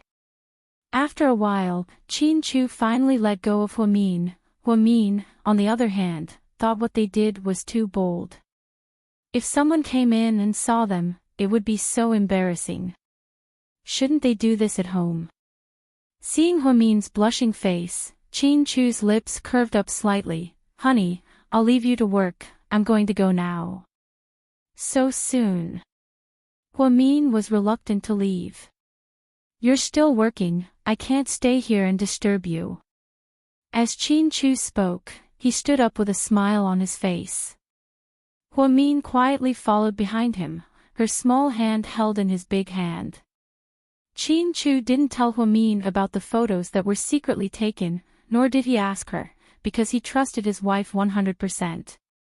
The people who took the photos had ulterior motives, they wanted nothing more than to ruin their relationship. He thought of a few people. The first one was that his mother directed and acted in a show, and she hired someone to take the photos herself. The second one was that psycho Hua Xiqin. He might have started to make a move, so he hired someone to take the photos and send them to his mother in an attempt to cause internal strife in the Qin family. The third one was Su Yu. Qin Chu already knew how he felt about Huamin, but he didn't do anything about it. This wasn't the style of the young master of the Su family, so the possibility of Su Yu being the culprit was very high. When the two arrived at the entrance of the hospital, Su Yu happened to come out as well. When he saw Huamin, his eyes lit up, but when he saw Qin Chu, they instantly dimmed. What a coincidence, President Su. Qin Chu never shied away from greeting Su Yu, and he knew that when it came to Huamin, he would never lose to Su Yu. He believed in his 10-year relationship with Huamin. Yeah, what a coincidence, Su Yu also greeted him with a cold smile. This was the first time the two of them met in private after parting ways on Gamble God, but they didn't expect it to be at the hospital. Chin-Chu smiled slightly and turned around. Honey, you can drop me off here, you should go back to work. Okay. Hua-min nodded obediently. Chin-Chu's plan was to possess Hua-min and kiss Sue, but he didn't. Because he didn't want to, because he didn't want to play such a childish trick. He didn't need to tell everyone that he loved Hua-min, he just needed to keep it to himself. Chin-Chu then walked out of the hospital, and Su-yu followed him. It seemed like he was going to leave as well. You came to the hospital to spy on Hua-min. Check on her. You don't trust Hua-min? Su-yu asked with a smile. Wrong, if I didn't trust her, I would have just told her to quit her job and stay at home. She wouldn't have to come to the hospital every day and work the night shift, so put away your useless guesses. Chin-Chu laughed. You seem to have a lot of confidence in yourself, you think Hua-min won't have a change of heart, right? You don't have to say that, do you think she's a fickle person? Chin-Chu asked back. That's not it, I just feel like I lost a chance. If you didn't show up first, she would have been mine. Of course, you showed up earlier than me, so there's nothing I can do about it. So, I think if you quit one day, she'll still be mine. I'll never quit, never. Ha, don't say that too soon. You never know which will come first, tomorrow or an accident, so, don't be too sure about some things. What if it comes true in the future? Su-yu continued to laugh. President Su, you seem to have a lot of free time these days. Chin-Chu looked at Su-yu meaningfully. So, what do you plan to do? Do you want to fight me? Su-yu took out a lollipop out of nowhere and put it in his mouth, looking at Chin-Chu provocatively. Oh.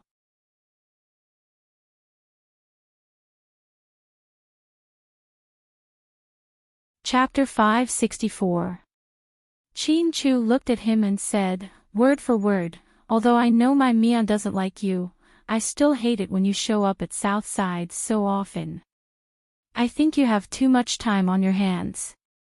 But it's okay, I'm sure you'll be very busy starting tomorrow. Tomorrow will be a good day. Then, Chin-Chu smiled mysteriously, got into his Maybach, and left. His driving skills were good. Su-yu really wanted to chase after Chin-Chu and race him, but now wasn't the time. Plus, Chin-Chu's car wasn't a sports car, and he was driving one. That wasn't fair, he didn't like to bully others. Plus, Chin-Chu was right, Hua-min didn't care about him at all. He already warned him that they weren't even friends, and everything was just one-sided love. So, under these circumstances, so what if he won against Chin-Chu? Tomorrow, is something going to happen? Then let's do it. If I dare to say anything cowardly, I'll write my name in too. After talking to himself, Su-yu got into his sports car and left the hospital.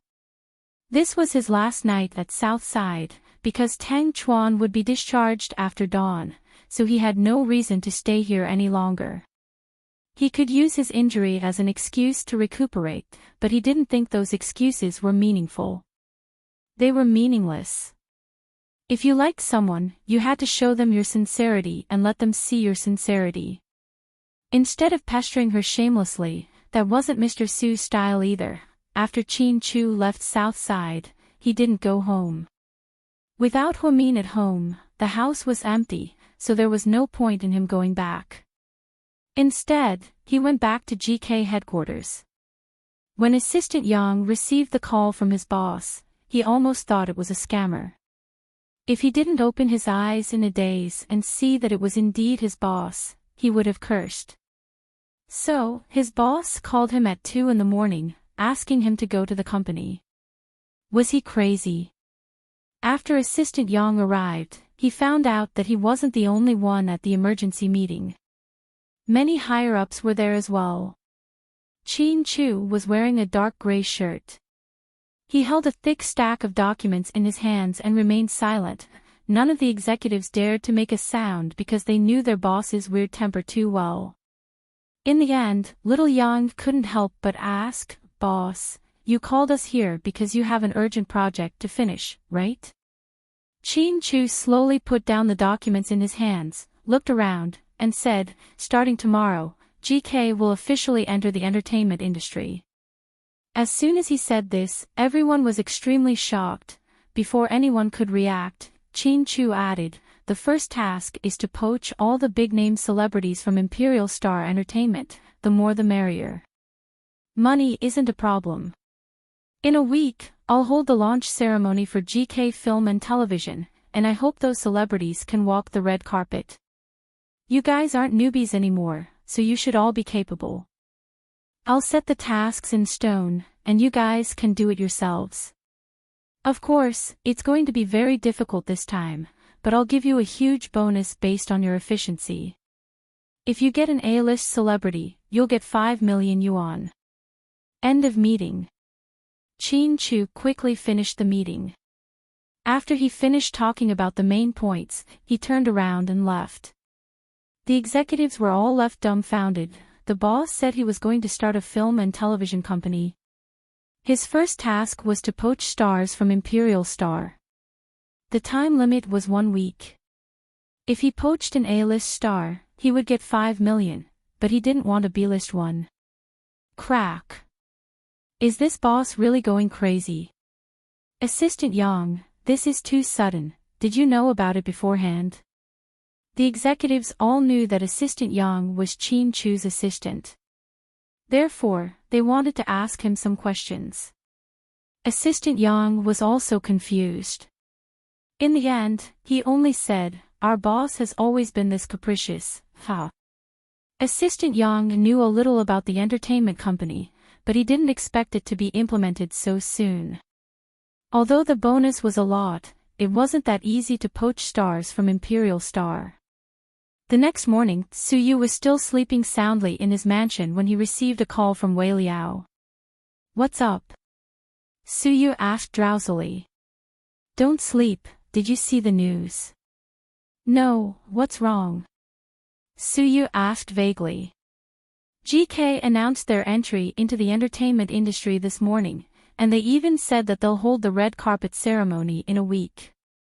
Is Chin Chu trying to go against you? After hearing this, Siyuk slowly opened his eyes, and a cold light flashed across his eyes. You're tuning in to the LoveLore Library YouTube channel. We're so grateful for your support, and don't forget to subscribe to join us on this incredible journey through captivating stories. Your generosity through donations truly makes a world of difference, as it's the primary source of revenue that allows me to expand and enhance this channel for you. Thank you from the bottom of my heart for being a part of this adventure.